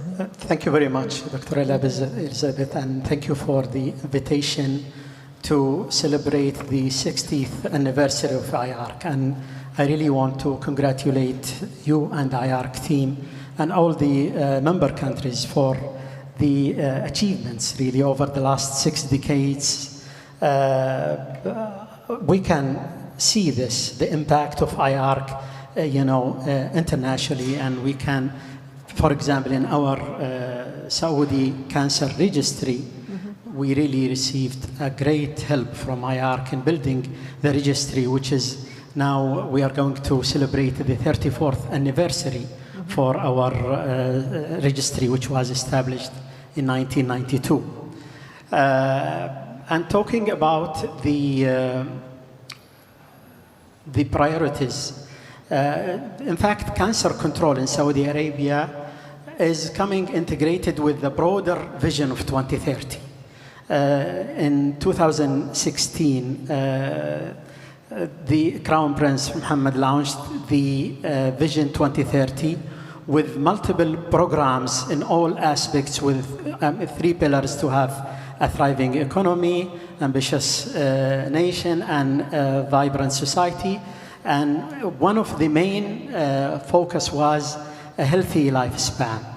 For that, the Health Transformation Program was created in 2019, and with 4 objectives or goals: to improve the access to care, to improve the value of the care, and also to emphasize the prevention through population health approach, and also specifically to target the road traffic accident and its impact on health system. So since 2016, a lot of achievements has been done. Now we are 10 years from the launch of the vision, and we see a significant reduction in road traffic accident. Also, and one of the objectives is the life expectancy. When we started, it was 77 years. Today, the target in 2030 is 80 years, and today we are 79.7. So we are, close to achieving this objective. And regarding the priorities, in fact, we don't see these as competing priorities.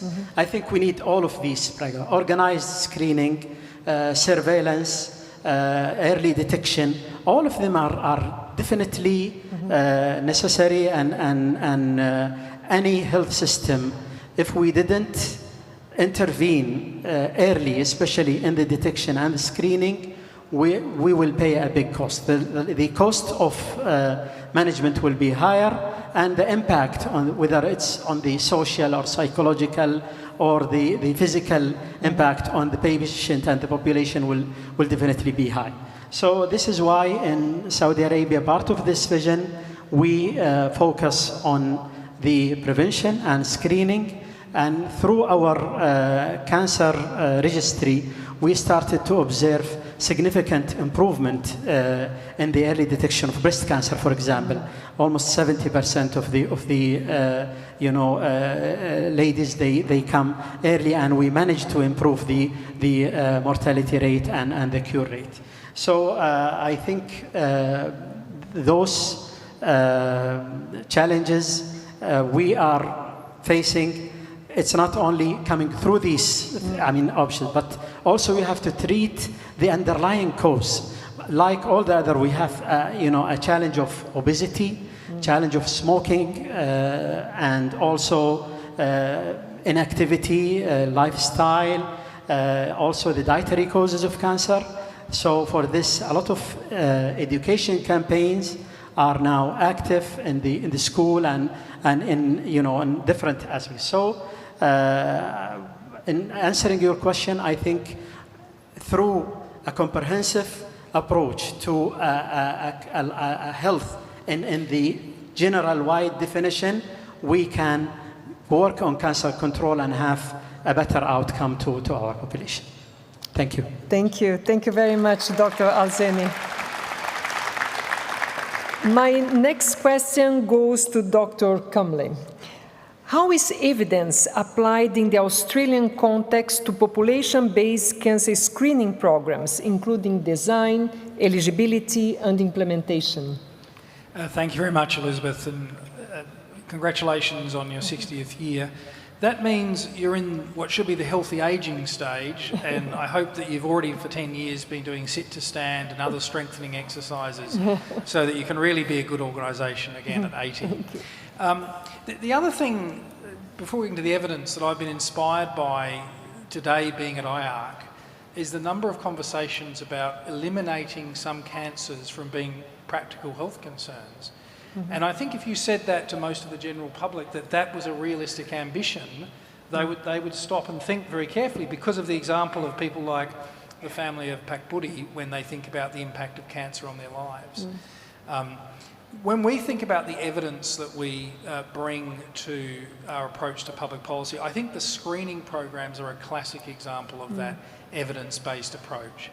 We're asking questions through our national screening program, a framework where we say, will a screening program deliver more benefit than harm? Is it supported by strong scientific evidence? Does it represent an effective and ethical use of public resources? And is it designed to be equitable and nationally consistent? They're the questions that we ask. And that involves all those questions of, can I screen? How cost effective is the screening? Once I screen for it, have I got a therapy that's going to work? Or am I just finding out something that I can't do anything about? And I think the fact that we are close to practical elimination of cervical cancer as a concern in Australia is part of those questions. One, well, we can do vaccination first, which is fantastic. Second, we can screen for it, and then we have practical interventions if we catch it early enough. And so that's the framework we would bring across the thing. And I think this is actually, I'm a Secretary of the Department of Health, so cancer is one thing I worry about, but I worry about a lot of things. It's very, very similar to the way that we would approach our health technology assessment across the whole of the Australian situation. We think about drugs and therapies. What is the value of that intervention? I thought I might briefly touch on the National Lung Cancer Program because that's our latest. So we've had breast and bowel and cervical screening, cancer screening for some times. National Lung Cancer Screening, we're only 1 year in. This was an evidence-based framework. It targets a cancer that's the 5th most common cancer and leading cause of cancer death in Australia. It is estimated there are more than 15,000 new cases and nearly 9,000 deaths from lung cancer in Australia in 2024. The program focuses on high-risk asymptomatic people aged 50 to 70 with a history of smoking, applies a risk-based population-wide screening approach. International evidence underpins the program's importance, showing up to 70% of lung cancers are detected at early stages by low-dose CT scans, and deaths are reduced by 20%. Obviously, like every other cancers, the earlier it is detected, the treatment is better. Opening a free program for people who are asymptomatic and at first at risk means we can catch the disease in more people sooner. The program is especially important for First Nation communities which go over a much higher burden of lung cancer. Now, we've made huge progress on smoking rates in First Nations communities, but they're still significantly higher than the general population. And there are other social determinants of health in First Nations, including remoteness, that make it genuinely challenging. But we're making a huge effort. And one of the things that we did when setting up the program is buy some mobile screening vans so that they could get out to where the people are rather than requiring them to come to the hospitals. So I think there's a very common thread through Australian health policy, which is we use the evidence from experts, we think what that means for the right interventions, including screening, but then we think about the practical design so that it can go to people in the field. Because really, high-level policy means nothing unless it changes the experience on the ground, and in this case gets the right people having the right screening at the right time to allow the earliest intervention possible. Thank you. Thank you. Thank you very much. I mean, for us in the screening research field, we always look at Australia and how well Australia is doing in many fields, and particularly on cervical cancer elimination is a fantastic example to humankind. So congratulations for what you have achieved so far. It's really very inspiring for all of us. My next question goes for Madame Gallia-Minier. France has made prevention a central pillar of its cancer strategy. Given the evidence that a large share of cancers remain preventable, what should now be the next big implementation step? Stronger action on commercial determinants of health, such as alcohol and diet, or more targeted screening outreach, or sharper use of exposure data to reduce environmental and occupational exposures, or something else? What's your taking? Merci beaucoup pour cette question. Effectivement, ce sujet de la prévention a été abordé par nombreux homologues qui sont présents aujourd'hui. Vous avez raison, finalement, la question aujourd'hui n'est plus de savoir si la prévention fonctionne. On sait qu'elle fonctionne, par contre, la question est de savoir comment on peut accélérer. Pour la France, la priorité finalement est désormais de passer d'une logique finalement d'information des individus, qui est déjà le cas, à une logique finalement de transformation des environnements de vie. En France, nous avons fait le choix d'une stratégie qui soit très concrète, qui est à la fois d'agir plus tôt, de dépister plus tôt, et puis de réduire les expositions évitables tout au long de la vie. Par exemple, concrètement, notre gouvernement, comme le gouvernement l'a annoncé, nous avons un objectif, ça vient d'être évoqué sur le cancer du poumon, de généralisation finalement du dépistage organisé du cancer du poumon, parce qu'on le sait, et ça a été répété, ce cancer du poumon est l'un des plus dangereux, des plus meurtriers, et on sait qu'un diagnostic précoce peut sauver de très nombreuses vies. Donc ce dépistage généralisé, il va avoir pour objectif effectivement de gagner en chance de vie, et ça se fait, ça s'appuie sur un programme européen, qui est le programme Impulsion, qui est un grand programme européen qui est consacré précisément au dépistage organisé du cancer des poumons. Et donc là, c'est un changement véritablement majeur de paradigme. Et la France est l'un des premiers à se saisir de ce programme. Et donc, c'est un des pionniers sur ce sujet. Et ce programme, il illustre finalement la manière dont nous voulons aujourd'hui construire les politiques publiques de demain, qui est à la fois articuler la prévention, dépistage précoce et réduire les risques. Et cibler aussi les populations finalement les plus exposées, tout en utilisant des données de santé, comme on l'a rappelé tout à l'heure avec le registre du cancer, pour mieux identifier les populations à risque.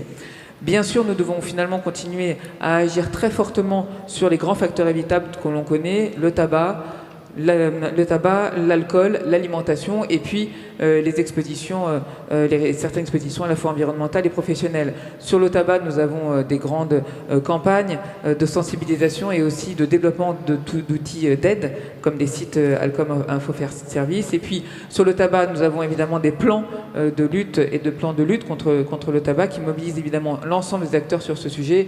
Et sur la nutrition, un grand plan nutrition santé pour l'alimentation. Et puis il y a des travaux de l'ANSES et de l'HAS qui sont également en cours sur les expositions environnementales et professionnelles. Et c'est précisément aussi ce qui permet aujourd'hui, et ce qui va permettre l'accélération, c'est la coopération avec le cirque, encore pour de très nombreuses années, et j'espère aussi, pour venir fêter ici le 70e anniversaire du cirque. Merci, Madame. And thank you for all the tremendous support that France has given to IARC from day one. And if we are in this magnificent building that we occupy today, which is very appropriate for our research, is because of the generosity of the French public and the French government. So thank you from all of us from IARC. Many thanks. My next question goes to Minister Padilha. Brazil has already used international evidence to support major shifts such as single-dose HPV vaccination and HPV-based screening. What's the next prevention or early detection decision that most needs the same combination of modeling, real-world evidence, and implementation support in your point of view? Thank you, Elizabeth. First of all, the international evidence provided or supported by IARC It's so important for us. Thank you, the IARC production. We believe that major public health transformation become possible when science, political commitment, and strong public systems move together. As you mentioned, that was the case with single-dose HPV vaccination, and now it is transition toward HPV-based screening. As we like to state, eliminating cervical cancer is not only a health goal, it's a commitment to dignity, equity, and human rights. Australia is our goal. We'll reach to you. President Lula always says that no woman should fear a preventable disease. During the last 3 years, we will resuscitate our national vaccination program. HPV coverage among girls from 9 to 14 years jumped from less than 80% in 2022 to more than 90% in the end of 2025, and nowadays it's 5 times more than the world average. Among boys, it jumped from 67% to more than 80%. We expanded free universal offer up to 19 years old for both. We started national implementation of PCR HPV DNA screening, and we will reach every Brazilian state by the end of 2026. Both technologies nowadays are 100% Brazilian production by 2 of our major public labs, Instituto Butantan for HPV vaccine and Fiocruz for PCR testing. That means innovation, access, and sovereignty. We must work hard to eliminate cervical cancer in the next years in Brazil. To achieve that, Brazil is prioritizing the Amazon regions with the highest disease burden, while incorporating innovative approaches such as self-collections for indigenous people and remote population. As an example of a next step, I'm announcing today, during this conference, the national implementation of the first colorectal cancer screening guidelines in our national public health system. Based on research, evidence, we start an early detection strategy for asymptomatic women and men aged 50 to 75 years at average risk, based in primary care, fecal examination, with the support of specialized image and colonoscopy centers when needed. I was kidding with my friend that as soon as we finished this panel, I go outside, I saw a map where Brazil is not painted, is not blue painted, because we do not have a national screening colorectal program. So I start painting the map there. And the next year, I will see the Indonesian flag and Brazil painted, blue painted, because we will have a national screening colorectal screening program. Thank you.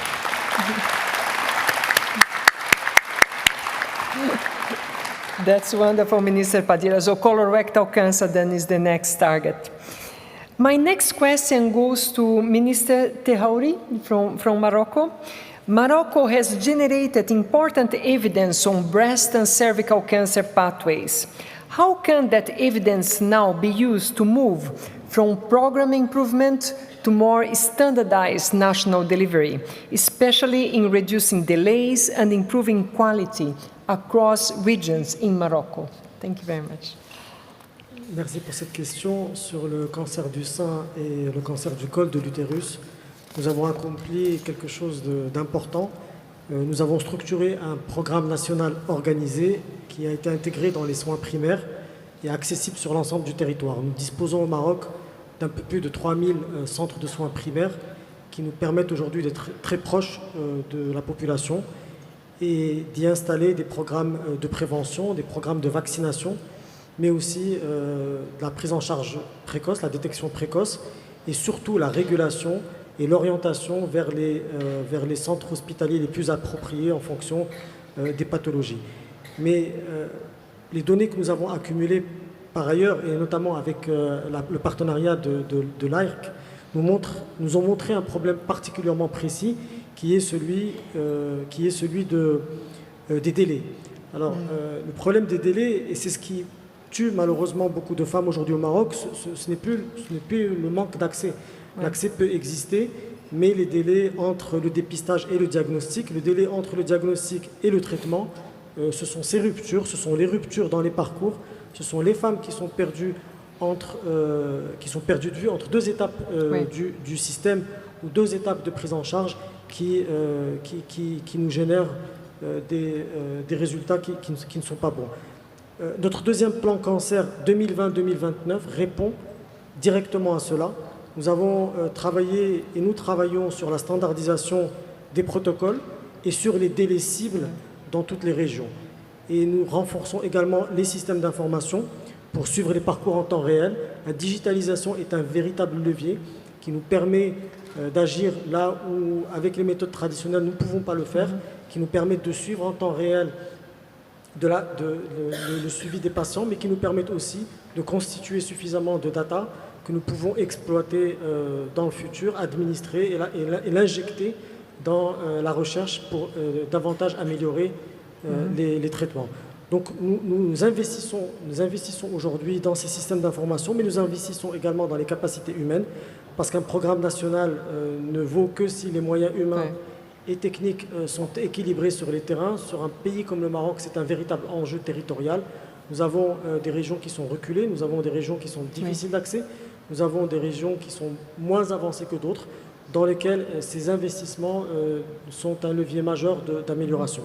Et finalement, ce que l'expérience marocaine, je pense, démontre, c'est qu'un pays à revenu intermédiaire peut aujourd'hui construire une politique cancérologique nationale et qui est fondée sur ses propres données, sur ses propres contraintes, sur sa propre géographie, avec des résultats qui sont mesurables.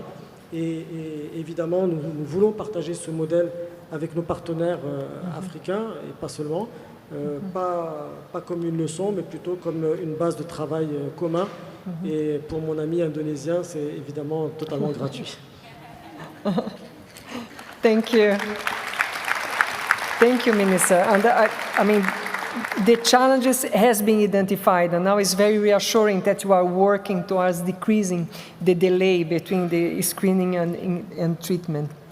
My next question goes to Dr. Budi Gunadi Sadikin. Minister, Indonesia is expanding breast and cervical cancer efforts at scale. What will be the most important for moving from promising pilot studies to national impact? Stronger quality assurance, better program monitoring, or more locally generated evidence that works in primary care? Like my Australian friends mentioned, Budi, when you do a lot of screening, you'll find more people with cancer diseases. Your next problem is how to treat them. And that created another big issues in Indonesia. So after all the screening, we realized that in breast cancer, I believe also in lung cancer, in colorectal, you need to do biopsy after screening. Biopsy, we do have the skill in the 5 metropolitan cities. The biggest issue with us is the pathology lab. Yeah. Because we only have, if I remember when I started in January 2023, 100 out of 540 cities, so only 20% of my cities have the low-tech histopathology labs. I heard that, okay, there is a new technology, and I've seen it recently in first floor in IARC, is the immunohistochemistry lab. So because we have money from the loan from the World Bank, we decided to do the bid, and by 2027 we will have 514 immunohistochemistry lab, and we will equip at the provincial level 34 next generation sequencing lab. But the problem that I only have around 40 pathologists.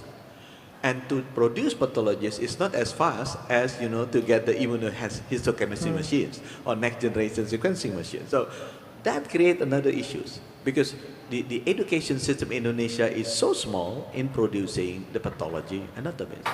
There is a technology called a slide scanner that you can do digitally and do it. We are doing it, but still, I realized that this is the first time I hit the problem on the human resources. And then if you do that, then we need to do chemotherapy as a basic therapies.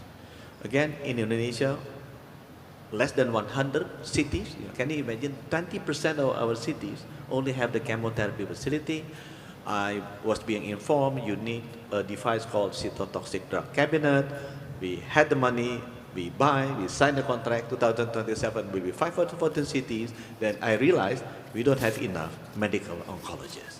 Medical oncologists even is as rare as pathologists. So then I'm struggling also, how can I increase the number of medical oncologists?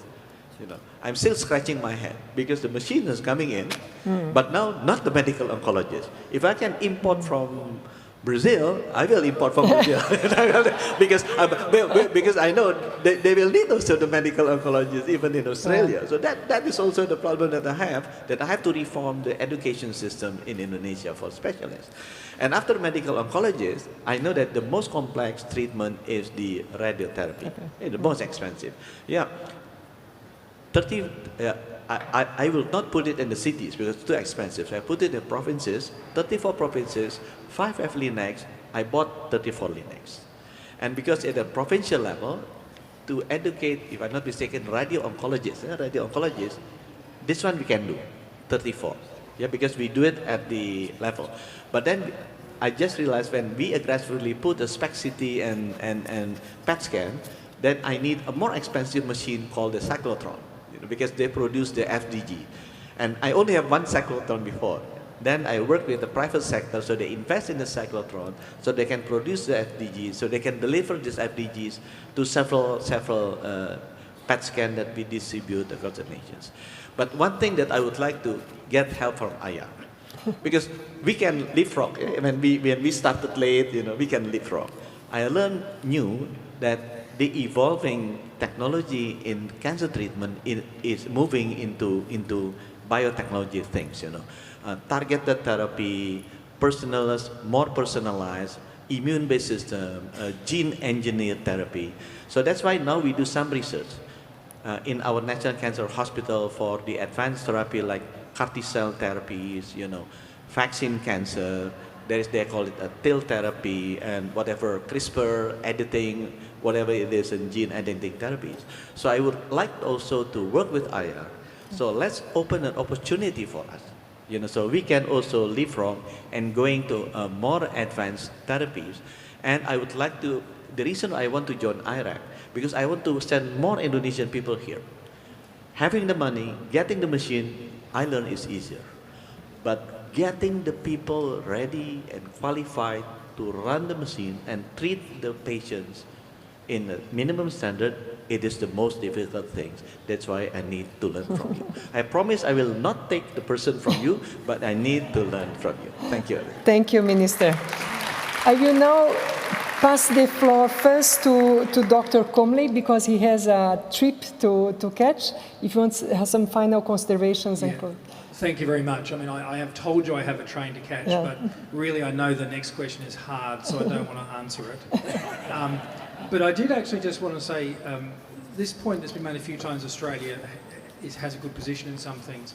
I think the reason we value an organisation like IARC and actually many multilateral institutions is because there are some things we are learning from others and there's others that we are doing better, and there's always lots that you're learning on the way through. So as well as thanking everyone for inspiring me about which is the next cancer to eliminate, I also think there's always two-way flow. And I'd also say, whenever I go to an international meeting and people see we're doing something really well, I do think to myself, you should see how the sausage is made inside our country, and we think we've always got more to do.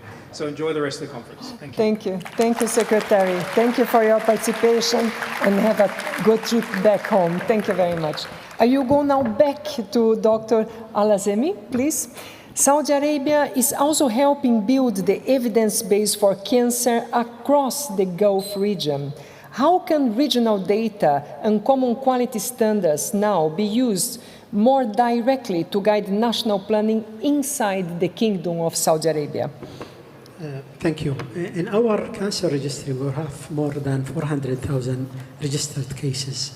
And the registry is really playing a critical role in shaping national cancer planning. A lot of policies now are coming out of the Saudi Health Council based on the data and the information we get from the cancer registry. It also helps in guiding the resource allocation and supporting the distribution of oncology services across the country. Talking about the Gulf countries, as you know, we share many risk factors like obesity, diabetes, tobacco use, lifestyle, related diseases, and those common, causes, in fact, call for a regional collaboration which will be extremely valuable. So the Gulf Cancer Registry, which was launched with the help also of IARC, and today we hear Dr. Rachel Fawaz also from the Gulf CDC talking about a lot of initiatives and projects, to work at the level of the GCC. In fact, we are working closely with our colleagues in the Gulf GCC to ensure that we benchmark from each other, we exchange, the knowledge and the information.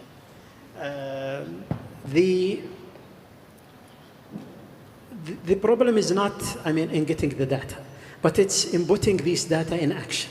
That's the most, the interventions which will come out of the policy is what will make the difference. This is why we work on identifying the gaps, screening and outcomes.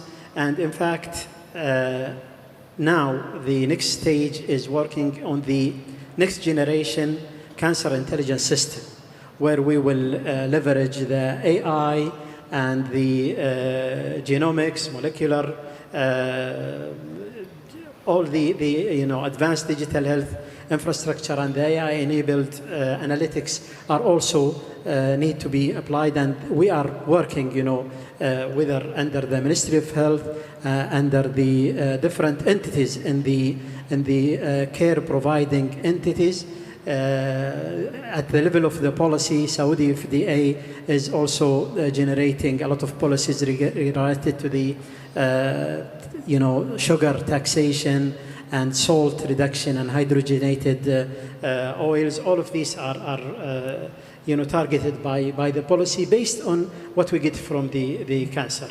This is why we think strong registries and shared standards are not only technical tools, they are strategic instruments, smarter investment and better policy and earlier detection, and at the end, the purpose is really having a better patient outcome.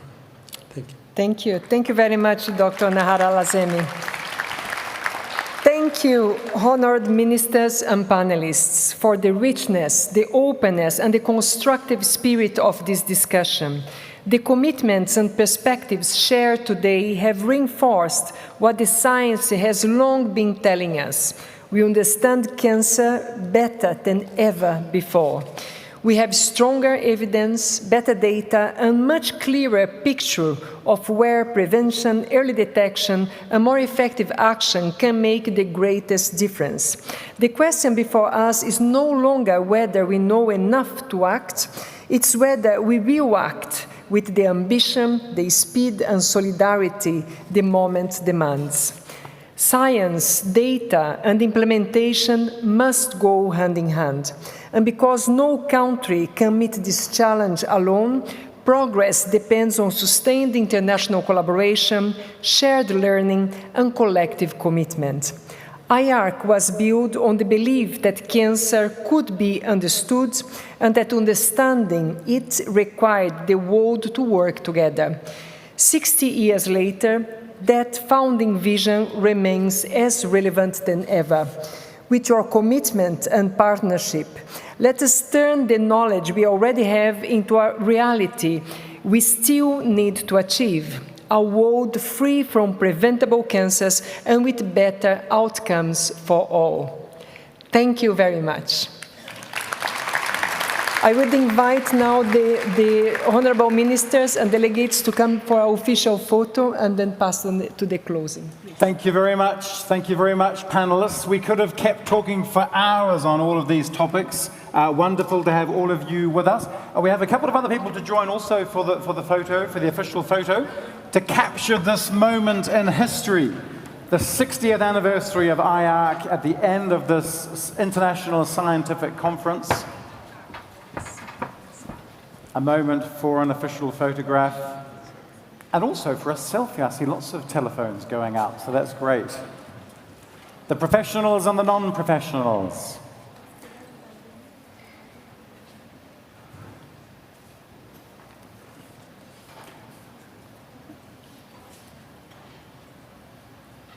Wonderful, thank you very much. Another big round of applause for our panelists. Thank you very much. Thank you very much, and it really has been about looking forward, hasn't it? It's been about looking forward. We had Blair Comley taking part in the panel also with us, and as part of the closing remarks, just while we're waiting for our VIPs to leave the stage, I'd like to call on another Australian who is going to help us with some closing remarks as we come to the end of the conference. And I'd like to call to the stage now, please, the Chief Executive Officer of Cancer Australia, Professor Dorothy Keefe, for some closing remarks and really looking forward into the future. Thank you very much, Dorothy. Thank you. I think I better let these gentlemen leave the stage. Yeah, we'll just wait. We have a bilateral meeting going on as we speak. Let's hope it's in the interest of IARC. Thank you so much. Thank you so much. Thank you. Thank you very much. Thank you, Dorothy. Thank you. Director Widerpass Elizabeth, ministers, colleagues, distinguished guests and friends, thank you for this opportunity to offer some closing reflections as we mark 60 years of IARC. It's been a privilege for all of us, I would venture, to spend these 3 days in Lyon watching the theme Cancer Research into Action move from words into practice through the quality of the science, the frankness of discussion, and a genuine shared commitment to prevention and control. I want to first recognise the breadth of community gathered here. We have over 1,300 delegates from more than 90 countries, and that global mix has been one of this conference's greatest strengths and has been on full display in every session. When IARC was conceived in 1965, it was an ambitious idea, a specialised WHO agency to bring countries together around the science of cancer. It was created by the World Health Assembly on the 20th of May 1965, and from a modest beginning with 5 founding countries, has grown into an organisation with, I think I can say, 31 members, with Indonesia announcing its joining, and a governance model that supports independence, scientific excellence, and true global reach. Over those 6 decades, IARC has also broadened what it delivers, from early strengths in international epidemiology and collaboration to a portfolio that includes surveillance, evidence synthesis, prevention, evaluation, and support for implementation in diverse settings. IARC's flagship programs, which you'll hear about one more time, include the WHO classification of tumours, the IARC monographs, and the IARC handbooks of cancer prevention, and they provide practical evidence-based foundations for diagnosis, regulation, prevention, and policy decisions across diverse health systems worldwide. And alongside that, IARC's data platforms, including GloboCan and cancer incidents in 5 continents, provide the global cancer data that decision makers rely on for prevention and control. Over that same period, however, the cancer challenge has intensified in scale and complexity, and in the pressure it places on communities and health systems. When IARC was created in 1965, there was very little global cancer data available. Incidence data was collected for 6 high-income countries and mortality data for 23. Today, IARC's Global Cancer Observatory captures data from 185 countries around the world. The latest estimates from 2022 show almost 20 million new cases a year and 10 million deaths, roughly 1 death every 3 seconds. And based on demographic change alone, new cases are projected to reach 35 million a year by 2050.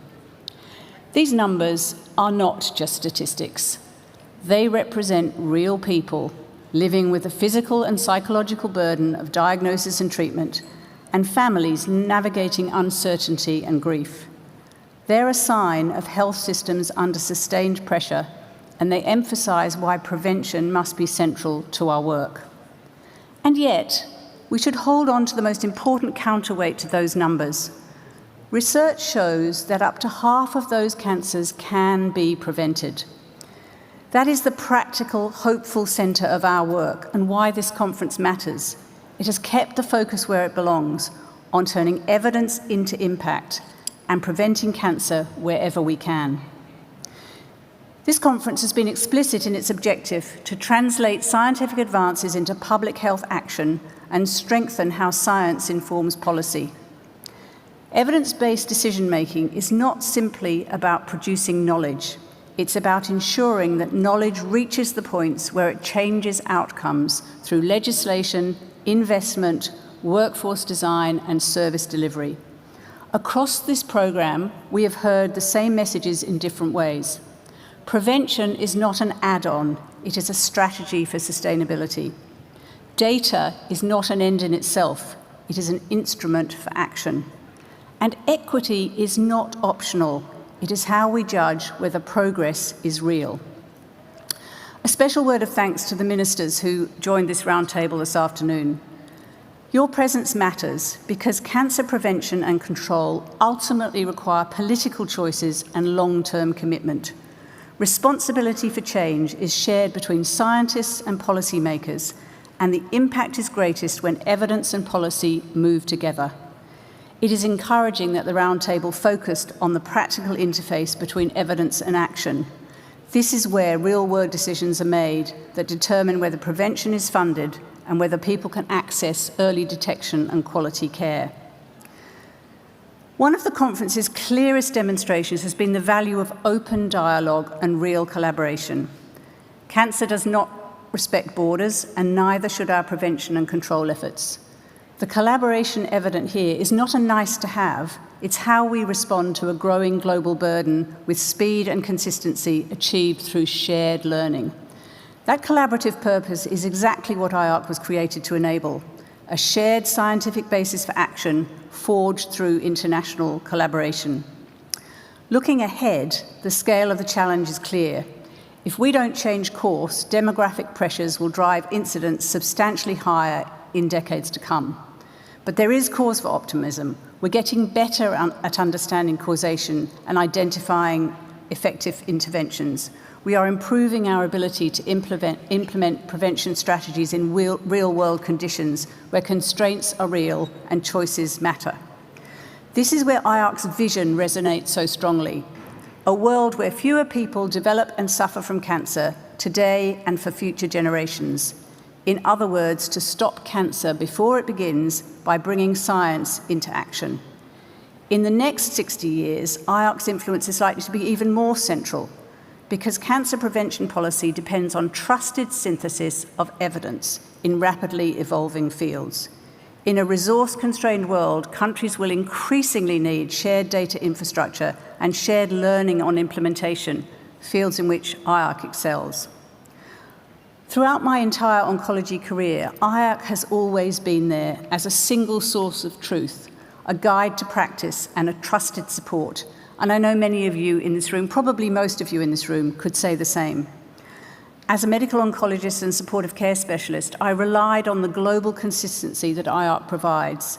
The resources helped me to classify disease, interpret evidence, and translate that into clinical care. As CEO of Cancer Australia, the government's national cancer control agency, I see IARC's work as a practical enabler of national decision-making.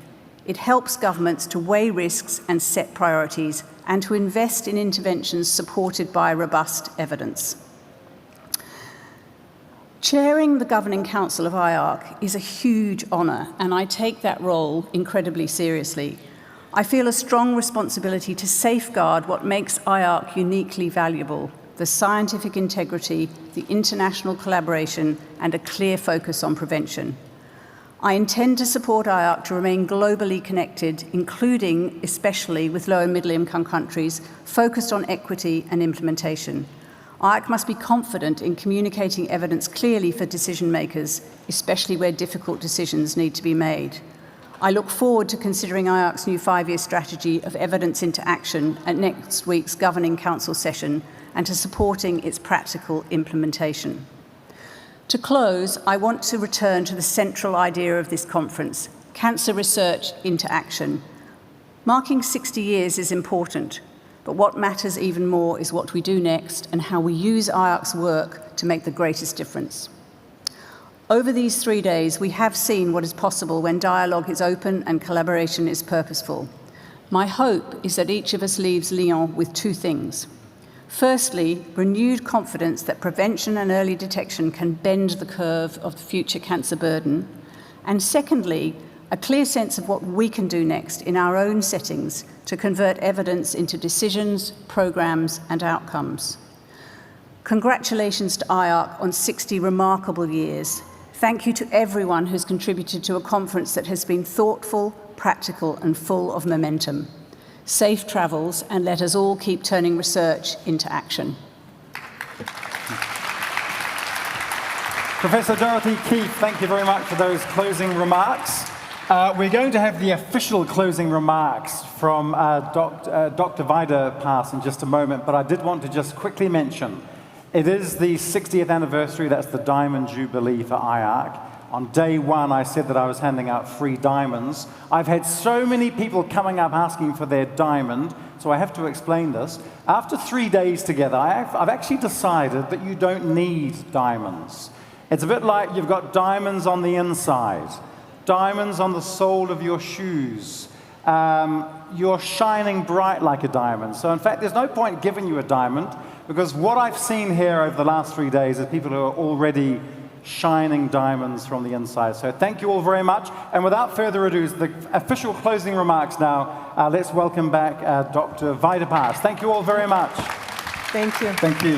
Thank you very much, Seamus. Distinguished colleagues, partners, and friends, ladies and gentlemen, as we come to the close of the IARC at 60th International Scientific Conference, I would like to begin by expressing my sincere thank you to all for your contributions, your engagement, and to your commitment to advancing cancer prevention worldwide.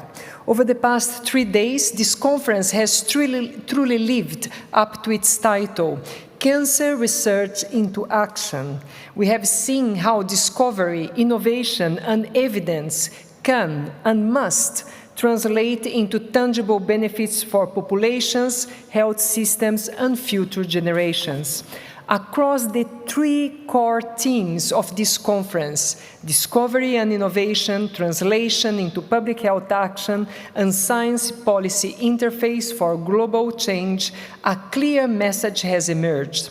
Science matters most when it's connected to impact. We have heard compelling examples on how new knowledge is reshaping our understanding of cancer causes, from environmental and occupational exposures to behavior, biological, and societal determinants. We have also seen how implementation research, early detection strategies, vaccination, and surveillance systems can transform evidence into real-world gains when they are designed with equity, context, and sustainability in mind. Perhaps most importantly, we have been reminded that evidence alone is never enough. Progress depends on trust, collaboration, and the ability to translate science into policies that protect health, especially in a world shaped by inequality, commercial interests, and competing priorities. A defining strength of this conference has been its global and inclusive perspective. Contributions from low, middle, and high-income countries alike have underscored a fundamental truth. While the cancer burden is global, its impacts are profoundly unequal.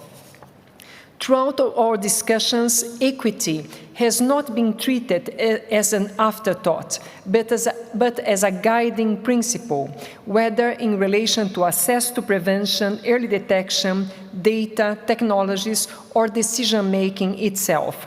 This reflects IARC's enduring commitment to ensuring that scientific progress benefits all populations, not only those with the greatest resources.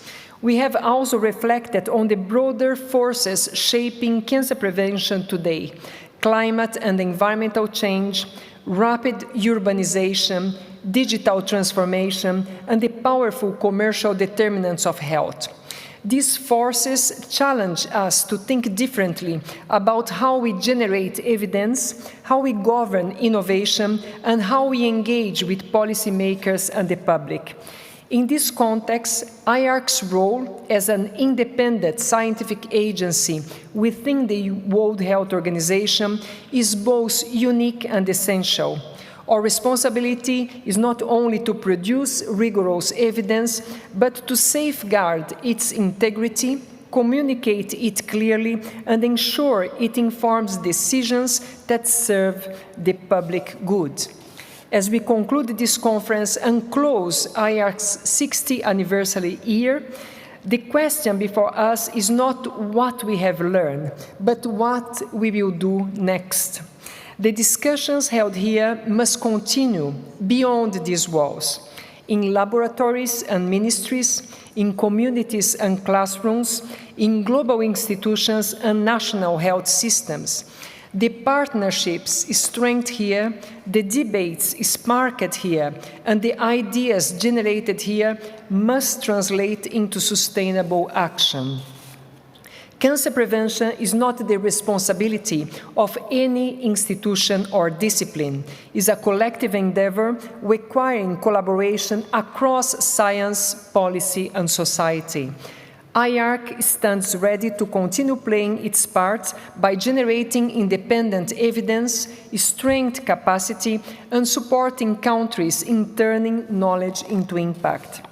Let me conclude by thanking the scientific committee, speakers, partners, sponsors, and the IARC team who made this conference possible.